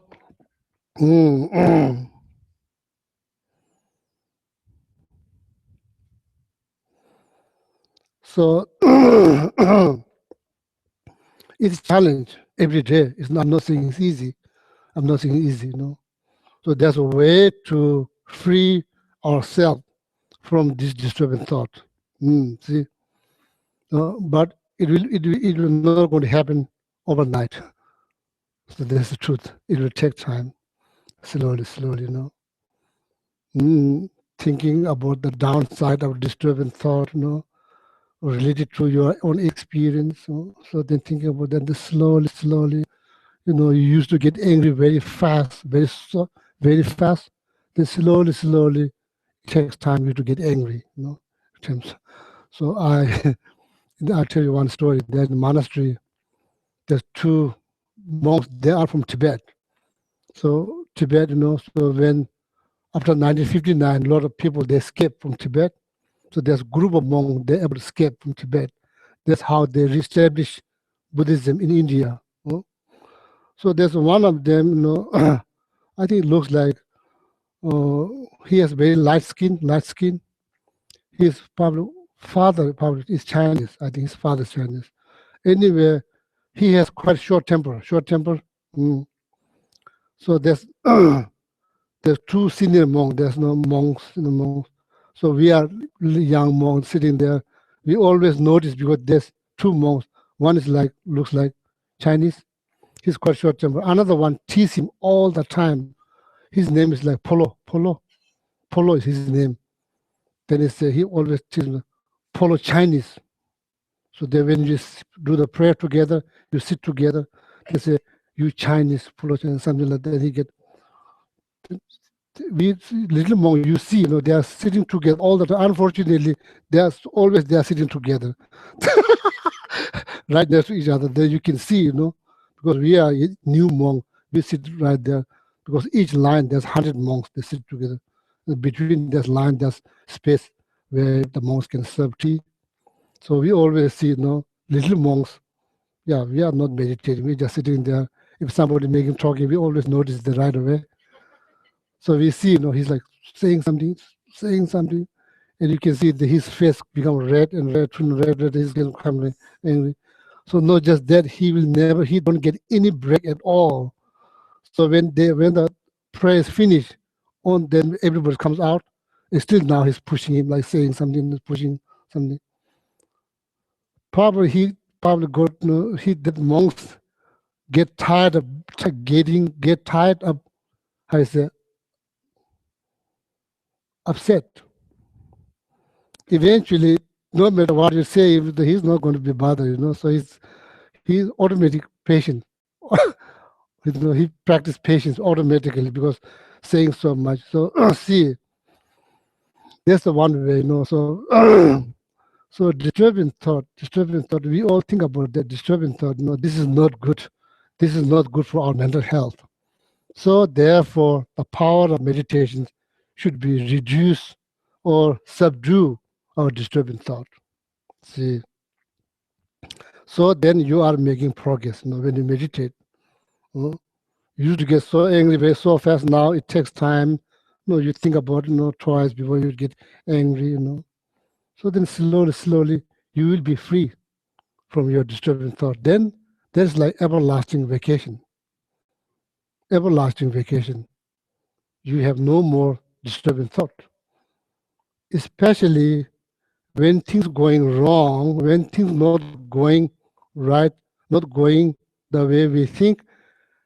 Even especially in that time, if you can think something good, wow, then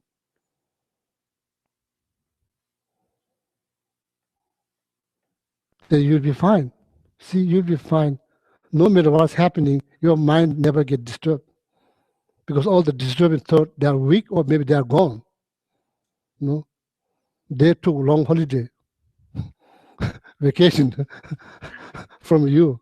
So see, so this is important. I'm not just, this is not no, all my friends here, including myself, to remember the power, the purpose of meditation, to subdue our disturbing thought.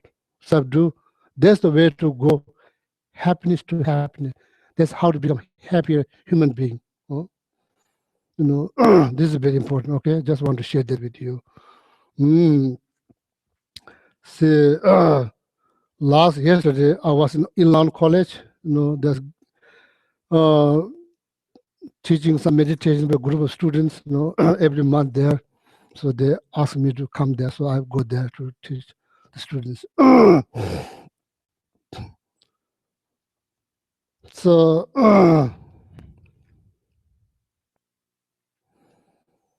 what is important now? What is important, practical level? What's important? What I told them, you know, last 16 years, I never try to convert anybody to Buddhism at all. I never try. That's not my missions. That's not my goal. So what I told them, you know, in reality, not anybody will become Christian. Impossible. If somebody try, that's not going to happen. Not everybody will become Buddhist. That's not going to happen. Not everybody will become as a believer. That's not going to happen. Even though among those students, some of them told me they are agnostic. See, what everybody does not want to how you say everybody wants happiness. Everybody is looking for overcome suffering. Not everybody is looking for to become Buddhist, right? No, not everybody is looking for to become Christian. Not everybody is looking to become as a believer, but everybody is looking for how to become happy. Now, how's about that? Keep that in mind and do something for that. Everybody, including pet. I don't think I used to have one pet cat, Ninja. I don't think that Ninja ever want to become Buddhist.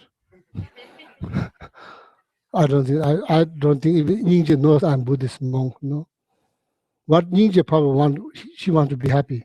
That's what she wants. There's no argument. Or everybody wants to become happy. No argument. How is about based on that? Then do something. No, do something. See.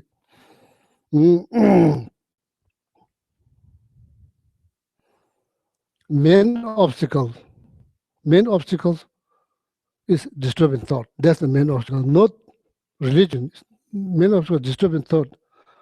So see, if you learn how to subdue the disturbing thought, doesn't matter you have belief or not belief, doesn't matter at all, doesn't matter. What is matter? You can be believing something in the same time you have all this disturbing thought. What's the point? There's no point. See, you have very less disturbing thought. You don't believe in anything. That's good, that's not bad. That's good. So anyway, the bottom line here, disturbing thought. That's like making healthy choice when it's come down on mind. Same when it's come down to health, making healthy choice. What is buying food from Whole Food. For good health. Same. So healthy choice when it's come to mind, healthy choice. So need to think the same. Health and mind is pretty much same. Mind is more important than health. Because of the mind, so many health problems could be prevented. Because of health, there's no guarantee that you can prevent from disturbing thought. There's no guarantee. But healthy mind will prevent many physical problems such as high blood pressure. Many of them, it can be prevented. So saying that, now go back to the materials. Okay, I'm reading this book, what is called 7-Point Mind Tuning Text. So I read. This is second class I already the morning. That's one class already been having the morning. So Chukla, no, you read. Toward all beings, contemplate their great kindness. So this morning in the class, people did contribute. I asked them, see, so in Buddhism, so this is very, very good things. Contemplating, Toward all beings, contemplate their great kindness. contemplate towards all being. Yeah. Toward all beings, contemplate their great Will you kindness. remember that? Will you remember? Yeah. So that's the Kulla Katin Chewagum. Tibet is much shorter. English is much longer. Oh yeah. So then, see, this is very important. This is really good. This is really good. All, not just American, Tibetan, Buddhist, not just all, all. This is really good. This is really, really good. If you can do that, if we can do that, our whole like reflection of our everything is a reflection of our mind. Everything is a reflection of our mind. The nature of that mind is empty. The nature of that mind is empty.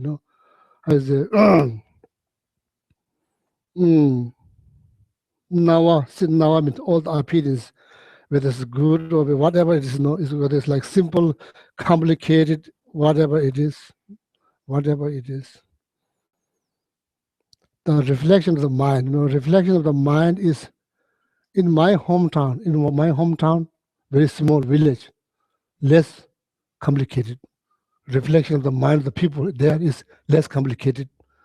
Reflection of the mind of the people in the Western country, development countries, more complicated. Is that true? Yeah, more complicated. See, this all is not out there by their own side, is solid, inherent, unchanging. No. That's mistaken. It's like the reflection of our thought. It's a reflection of our mind. See, so now how this? If you're able to do that, this your perception will change. When I look at you, I thought, wow, I look at you in this as a perception. Contemplate great kindness. Yeah, I'm contemplating the great kindness of your presence. That's what I'm doing. I'm contemplating the great kindness of your presence, as a human being, not as a Buddhist, as a Christian, Islam, not that, as a human being. So in Buddhism, how to do that, there are many instructions. Some of the instructions may not be relevant to the people in America. See, Buddhism, we talk about this is not only life. We talk about life before this. I'm not sure how many people talk about life before this in America. Life after this, something goes on. So this approach is related to those concepts, how to do this. So therefore, this morning, some people contributed. I was wondering, as a Buddhist who believes life before this, not just one, many, and life after this, as a Buddhist monk, I believe that. I was wondering the people out there who has very scientific mind, see, and how to practice this, without thinking about something before this, without thinking about something after this, how to practice this, and what's the benefit? So if anybody wants to contribute, you are welcome to contribute without pressure. No pressure. Anybody want to say something? Maybe you understand what I'm asking? Yeah. If you want to say, so sometimes also I also miss to listening people too.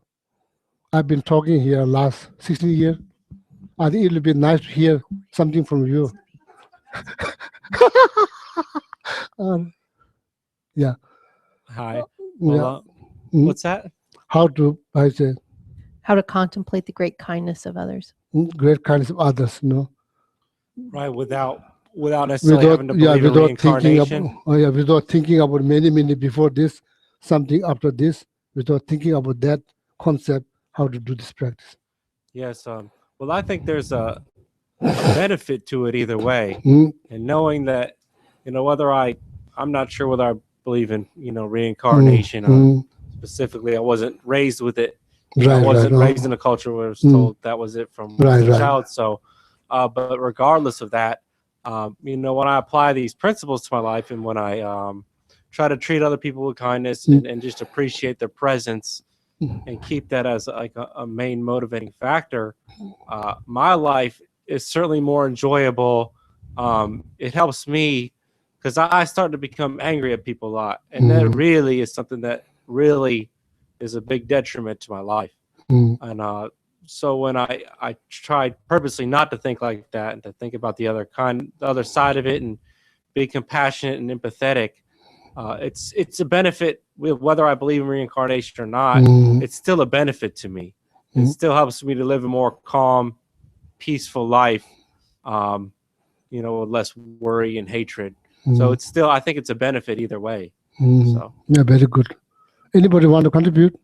You're welcome to say, yeah. Geshe-la, Yeah. coming from the Western world, that if I not being raised learning about rebirth, we might think about it a different way. Like I look at that, contemplate the great kindness of others, and I think, wonderful. What does that have to do with lives before or after? To you, it's the opposite. You think it has very much to do, but for those of us that were not grown up that way, perhaps we don't even think of that. It's just natural to think, kindness of other people. We don't really need to know about past or future lives or care about it to appreciate it. I don't know if anyone else feels that way, or I think maybe that's the easiest way to do. So the Buddhist approach is quite complicated, thinking about life before this, life after this. Maybe the Western approach is much easier. So maybe need to change. So let's see, like to get, how you say, to become real, feel real, like, how you say, we talk about interconnected, that people talk interconnected. Yeah, it is true, it's everything interconnected. Then like, it's not just understanding, it's like experiential understanding. It's not just understanding, experiential understanding. When you talk about that, it means something rather than just word, fancy word, couple of fancy word here, there, When you talk about that, it means something. When you say something about that, it really means something. That's called experiential understanding of interconnections. So that require, I think, like some reason, some profound reasons. So from Buddhist point of view, it's hard just focusing on life that we see now, just focusing on that. It's hard to gain this experiential understanding of interconnection. So that's why I know that Buddhist goes probably more complicated way.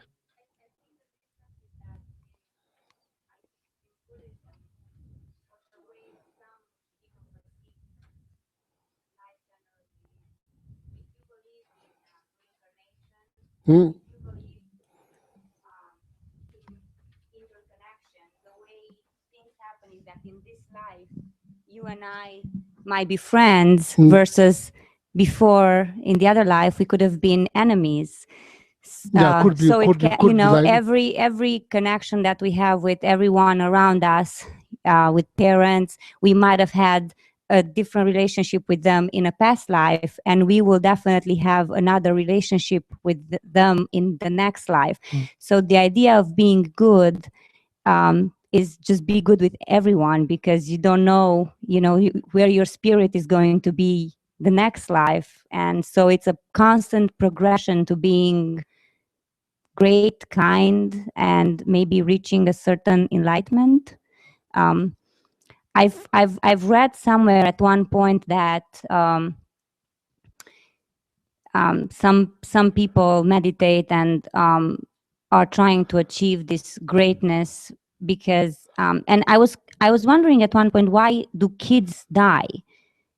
2-month-old, 3-month-old babies. It was very disturbing to me.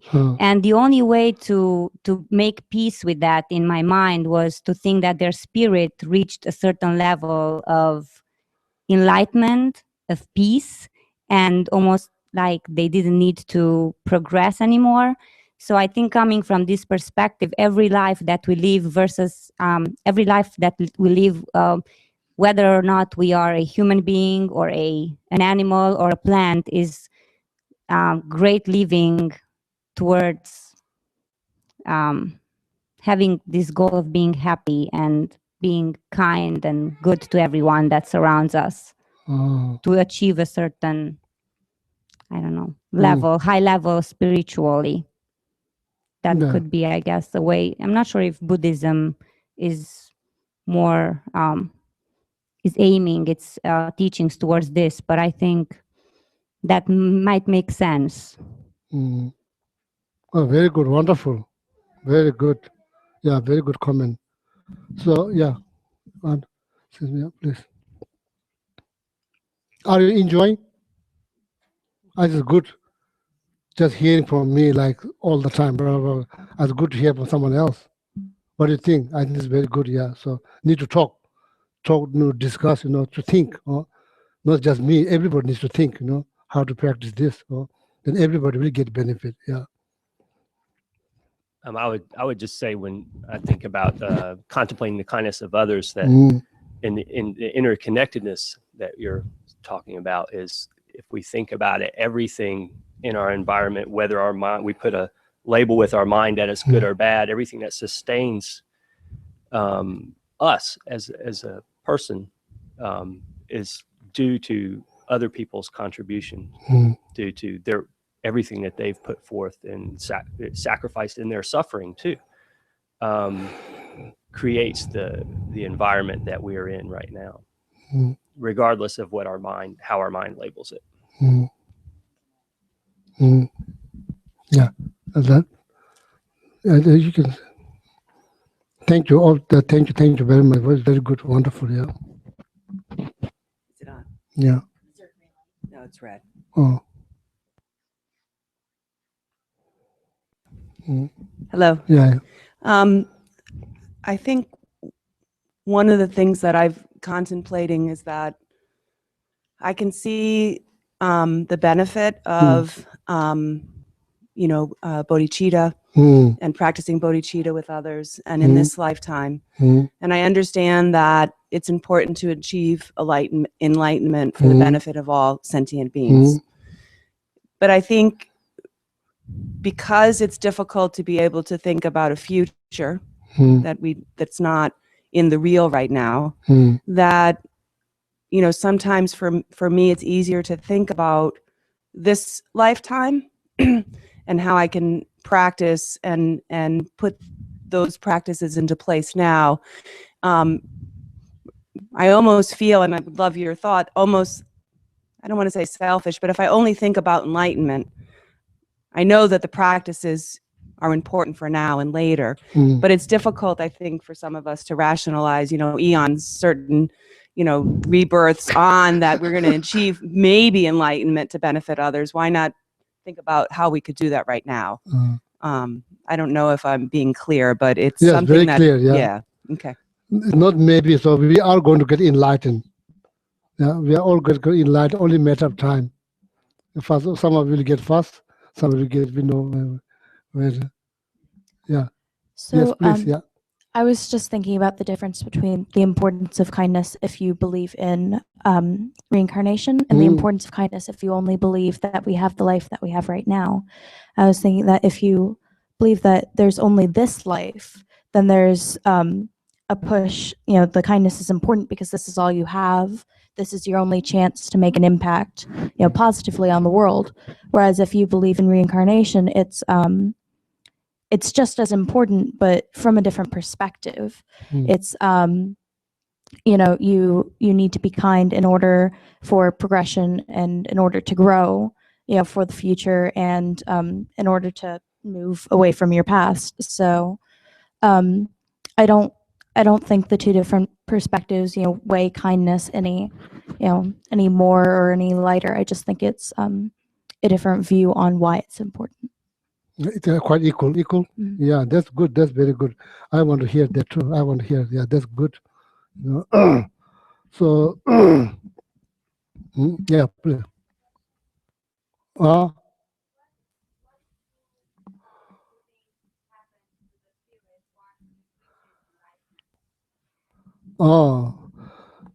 So when you say spirit, what is spirit? So when you reach your spirit to enlightenment, do you mean like when you reach enlightenment yourself?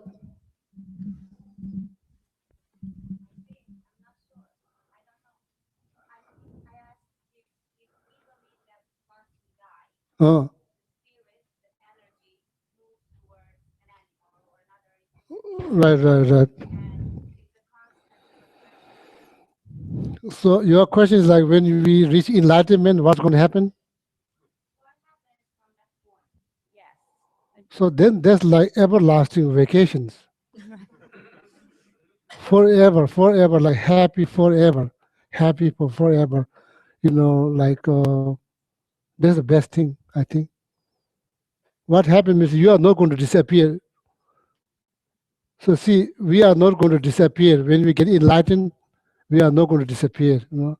So I heard there's some people they talk about universal consciousness. See, I'm not. First of all, I'm not quite sure when they say universal consciousness. As a Buddhist monk, I don't believe in universal consciousness. So consciousness is individual. You know, you can say there's collection of consciousness, there's group of consciousness, but universal consciousness means like one.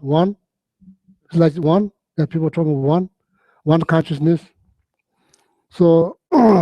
And some people say when we get enlightened, when you get enlightened, when I get enlightened, and some people they think, you know, we become one consciousness. So I don't think that's, from my view, not generally speaking, from my view, that's not correct. So we have different histories, how we get there. You know, we have different struggles, different histories, you know, how we get there. When we get there, so we are all considered as enlightened being. But your question is what's going to happen? Sorry, so I repeat it one time.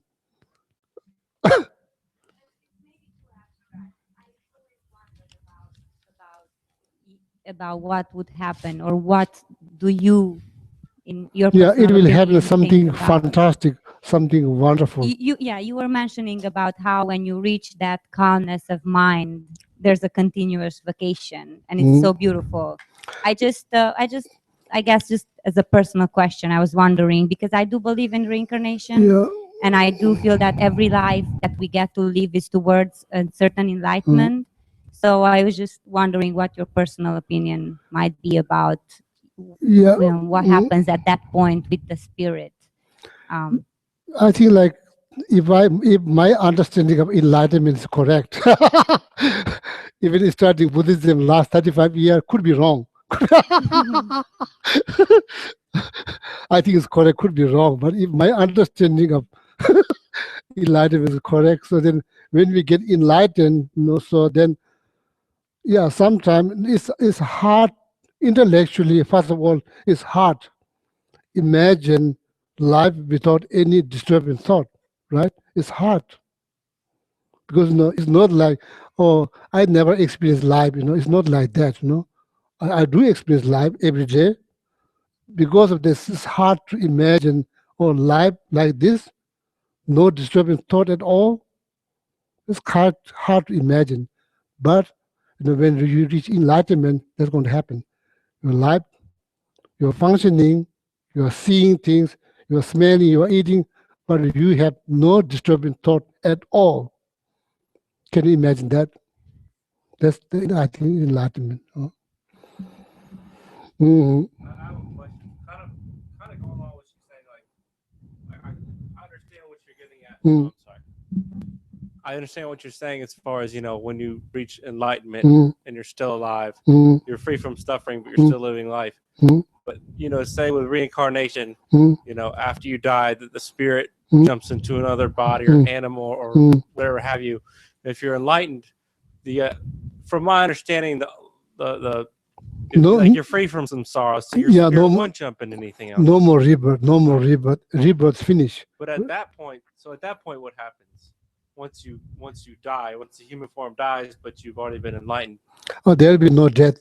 When you enlighten, there will be no death, no aging, no birth, nothing. So you would stay in the human body forever? No, that's a good question. See.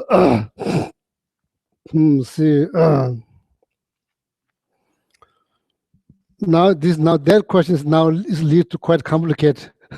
Now it's going to be a little bit complicated. So I say,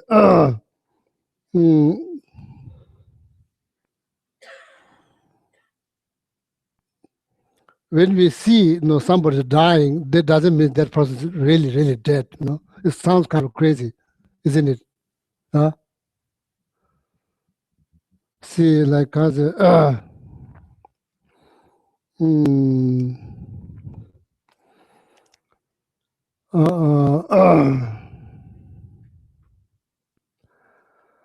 I say actual dying, and also I say manifesting. How is it manifesting? It's not really happening. Is for us is happening, but in reality, it's not really happening. Makes sense? Maybe it's no. That's why I say it's getting now. It's going to get a little bit complicated. In front of our eyes, that's what's happening. In reality, that's not what's happening. If somebody's enlightened, in front of our eyes, that's what's happening. Oh, it's kind of dying, getting old, it's dying. In the reality, that's not what's happening. It's happening in front of our eye. In the reality, that's not what's happening. Make sense? Yeah, common has a common perceptions, uncommon perceptions, So see, we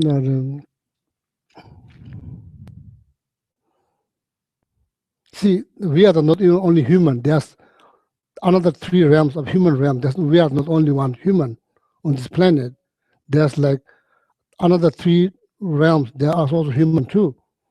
See, so some of them live. Their life is guaranteed. They live 1,000 years. Some of them live 500 years, guaranteed. Some of them live 250 years. In our world, life is not fixed. It's like varies. So see, and some people they can communicate. So some people, commonly, we have no communications. Uncommonly, there is some communication with some people. So see, this now question is like a very good question, but answer will be going to be complicated. So say, in front of our eyes, that's what's happening. In reality, that's not what's happening. It's not happening. So when you reach enlightenment, no birth, no death, no aging, nothing. So now your question is, so if you become like human form, so you manifest tree, you manifest animal, you manifest bridge, you manifest mountain, you manifest all kinds of things. So there's no there's no block, there's nothing that blocks. See. Am I confusing you? Oh yeah. So anyway, so kula kadicha gomes.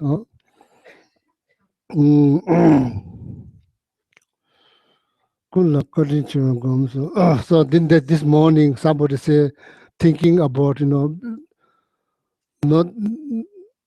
what she says kind of is equal approach, not thinking about previous life, next life, just thinking about everything we enjoy, food, house, electricity, the road, fruit, clothes, everything, coming from where? All the food. We don't grow our food. We just buy from supermarket. And somebody's growing them somewhere, hub around the world. See, and then when you maybe that's practical way of thinking, or kindness of others contributions that we are enjoying, this life. So that's why one way to think about interconnection. So, so now it's hard, right? It's hard. Is it hard? It's hard, huh? In the word, it's simple. In the practical level, it is hard. No? Maybe you are already enlightened. I think it's hard. The practicing this, yeah, you say it's practical is easy? Not easy. Oh, that's very good news. It's not easy. It's just simple. Simple. That's different. Oh, sorry. Yeah. If to contemplate the kindness of other beings, if what they say that all life is suffering, when other beings are kind, that is an act of an enlightenment, of enlightenment. So if something is taking the time to practice kindness, like to take time of their day to provide food for others, things you're talking about, very simple. If we're suffering from disturbing thought, if we can stop and observe that others are being kind to us in their suffering, it's very simple. It stops the suffering. We get these moments of enlightenment where it's like vacation. I'm laughing with friends, and these increase as we decrease our disturbing thought, which is ego. Once the ego is gone, the reality is there. The law of thermodynamics talks about no matter can be destroyed or created. So reincarnation, not reincarnation, it's just loss of self. So if we have that loss of ego and see life for what it really is presently, we reach enlightenment. But to experience it without the ego is very hard. Very simple, but very hard. Experiencing enlightenment without ego is hard. Yeah, because ego is there for us to survive. It's animal. But for us since we are a product of the universe, we are capable of being above that animal ego. I'm worried about what I'm not going to get, what I'm going to lose. These very. So in America, that when people say ego, that means something negative? Not necessarily. I mean, a lot of people really enjoy their egos. Including me. Yeah, including Tibetan too. Yeah, it can be very painful. Ego. It's different than self-cherishing mind. Ego is different than self-cherishing mind. Self-cherishing or self-grasping? No, self-cherishing. I think it's the same thing. Same. Yeah. The language, the Buddhist language, I look at it, but I don't get all the English, stuff. So I don't know. Selfish is like selfish. Self-centeredness. When people say selfish, this is good or bad? Bad. Well, it's Tao. It's Tao. It's not good or bad. It's just one way is going to give you this feeling, the other way is going to give you this feeling. Yeah. No selfish, no enlightenment, right? Lack of disturbing thought, not thinking about myself, what I'm not going to get, what I'm going to lose, people dying, all this kind of horror stuff, Yeah. That's all illusion. Maybe delusion. That's delusion, because on the energetic level, nothing is created or destroyed. Selfish, could be, there's many different kind of selfish, Without selfish, there will be no enlightenment. Very simple. Yeah. So now see, like,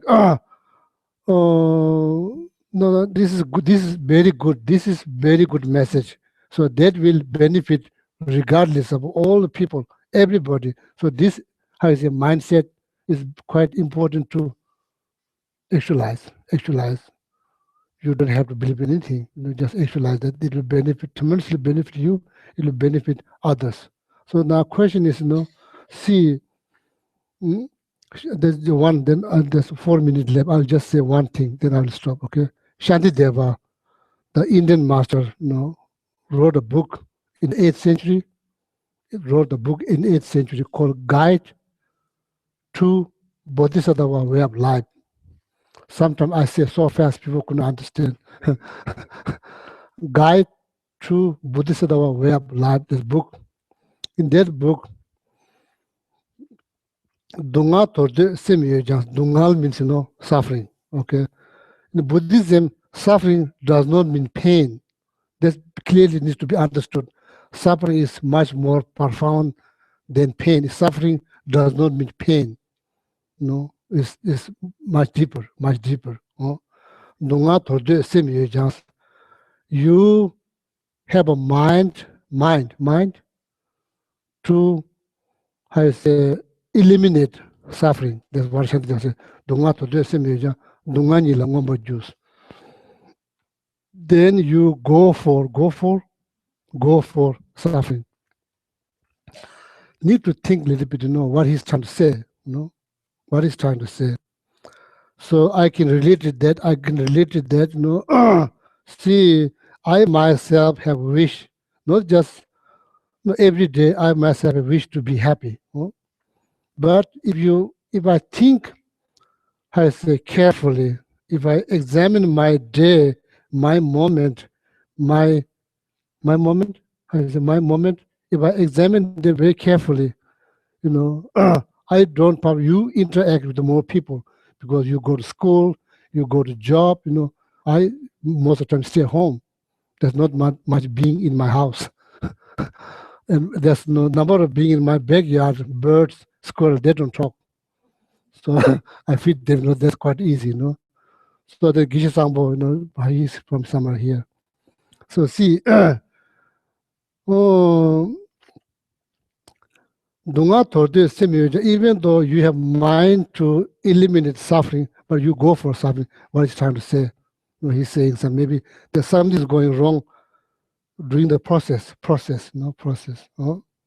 See, we don't always examine, it is worth to sacrifice.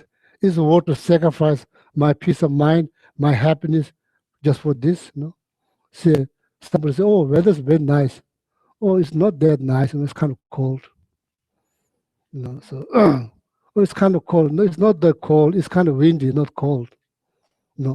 Always there's some kind of conversation, there's some kind of disagreement, so like that. So see, I myself, if something goes wrong in my house, I usually first thing that in my mind is like, it's not me, it's Geshe Sangpo. No, it's not me, it's him. See, it's not the second noble truth. Fourth noble truth, right? Truth of suffering, then origin of suffering. There's something else. The fourth noble teaching of the fourth noble truth says it's something else. It's not him. So for me, second noble truth, that's him. So see, it's not then every day is like, this is like battle with disturbing thought. It's like everyday battles, You will win, but in this night you can't. The longer the break you take, it's not good. So everyday challenge, So they think, is it worth it to sacrifice my happiness for this?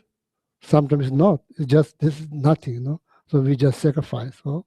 So as I said, there's something in thinking, so that could solve by thinking. Just take time, relax, sit back, think twice.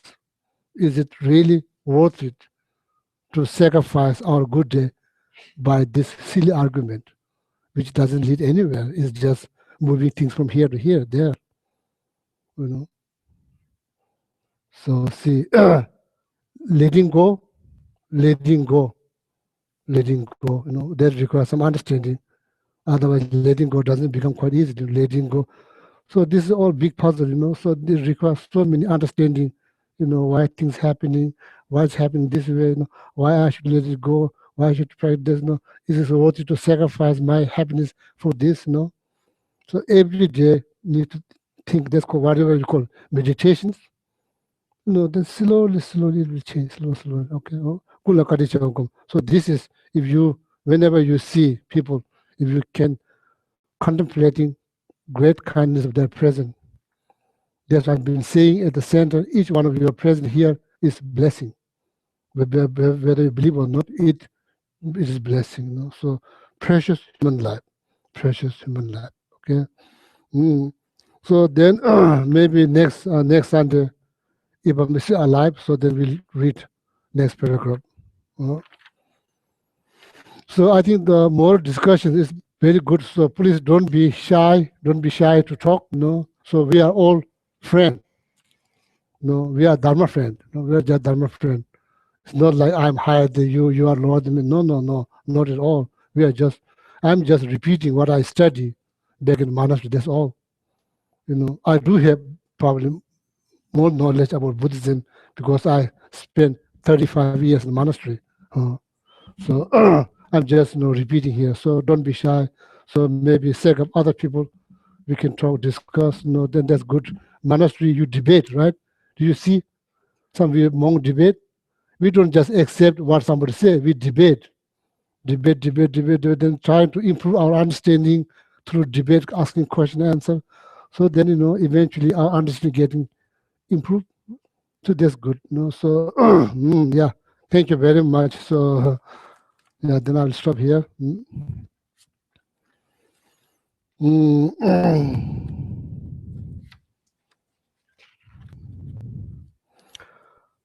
Let me say dedicated, please. Okay, in the gold prayer books, if you turn to page 246, we'll do the prayer by Shantideva.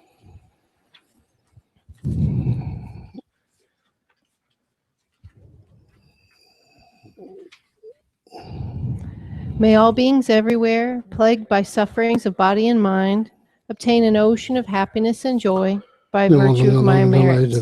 May no living creature suffer, commit evil, or ever fall ill. May no one be afraid or belittled with a mind weighed down by depression. May the blind see forms and the deaf hear sounds. May those whose bodies are worn with toil be restored on finding repose. May the naked find clothing, the hungry find food. May the thirsty find water and delicious drinks. May the poor find wealth, those weak with sorrow find joy. May the forlorn find hope, constant happiness, and prosperity. May there be timely rains and bountiful harvests. May all medicines be effective and wholesome prayers bear fruit. May all who are sick and ill quickly be freed from their ailments. Whatever diseases there are in the world, may they never occur again.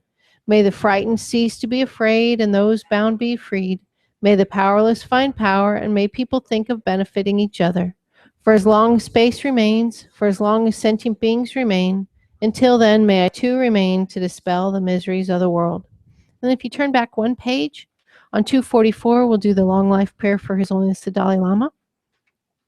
In the land encircled by snow mountains, you are the source of all happiness and good. All powerful Chenrezig Tenzin Gyatso, please remain until samsara ends. And then on 245 on the bottom, the prayer for Ken Rinpoche, the one who mastered his speech at a very young age, the one with great patience who received the name Awatari, the one with great precision who spread the teachings of Lama Tsongkhapa on bliss and void. Lama, ornament of the yellow hat tradition, please remain until samsara ends. And now the prayer for Lama Zopa Rinpoche.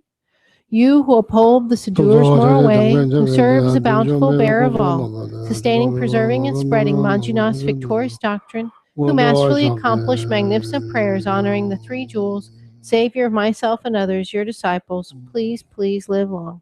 And for Geshe-la's long, happy, healthy life, we'll do 7 green Tara mantras. Om Tare Tu Re So Ha. Om Tare Tu Re So Ha. Om Tare Tu Re So Ha. Om Tare Tu Re So Ha. Om Tare Tu Re So Ha. Om Tare Tu Re So Ha. Om Tare Tu Re So Ha. So I'm going to say a few mantras. If you are in a rush, if you are in a hurry, if you are rushed, then please you can leave. that doesn't matter. So it'll take only 1 minute. So see, like a long time ago, there's somebody asked me if I can do anything for their children, who is having suicidal thoughts. So it's kind of heartbreaking. There's nothing much I can do. So then I did study some mantras. So then saying this mantra. So then since then I've been saying mantra every Sunday. Sometimes I forget mantras to just simply hearing the mantra. So I have faith in this mantra. Hearing the mantra will prevent from untimely, not just suicidal thoughts is one kind, untimely death. It says Timinchiwa. Timinchiwa means untimely death. It will prevent, just hearing the mantra will prevent, that's what has been said in teachings, will prevent from untimely death. So then some of the mantras for your health. I will just say, you can just sit, meditate. I will just say, it won't take 1 minute. So then if you are busy, you are welcome to leave, okay?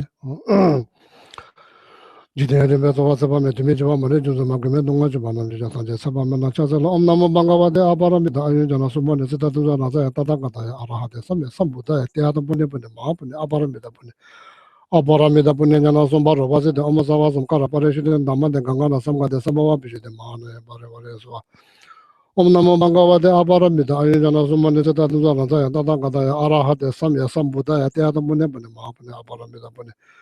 Abaramida Punjana Sombaro was it the Omasawa some Karaparation and Daman de Gangana Samga de Sabawa Bishi de Mana Barevaswa. Omnamo Bangawa de Abaramida, Ayana Suman Tatuzana, Tatanga, Araha de Samya, Sambuda, Teatha. Ombunebune Mabune Abaramida Pune Jana Sombaro was it the Omasawa some Karaparation de Damade. Gangana Samga de Sabawa Bishi de Mana Barevale, so to meet you, Samato, Timala Sabamego. Sevaton the Chitapa de Chimel, the Sarakunda Sabamego, the teacher, the Javanga Bell of the Kijazamian to Woma, Chumde, the Tisha Badaja, Mayata, Zobe Sanje, say Bazumana Chazolo, Chumde, the Tisha Badaja, Mayata, Zobe Sanje, say Bazumana Chazolo, Chumde, the Tisha Badaja, Mayata, Zobe Sanje, say Bazumana Chazolo, Chodo, Drumso, Amit Ayudas, Drumso, Amit Ayudas, Drumso, Amit Ayudas, Chumde, the Tisha Badaja, Mayata, Zobe Sanje, Rinja Jala Chazolo, Chumde, the Tisha Badaja, Mayata. Oh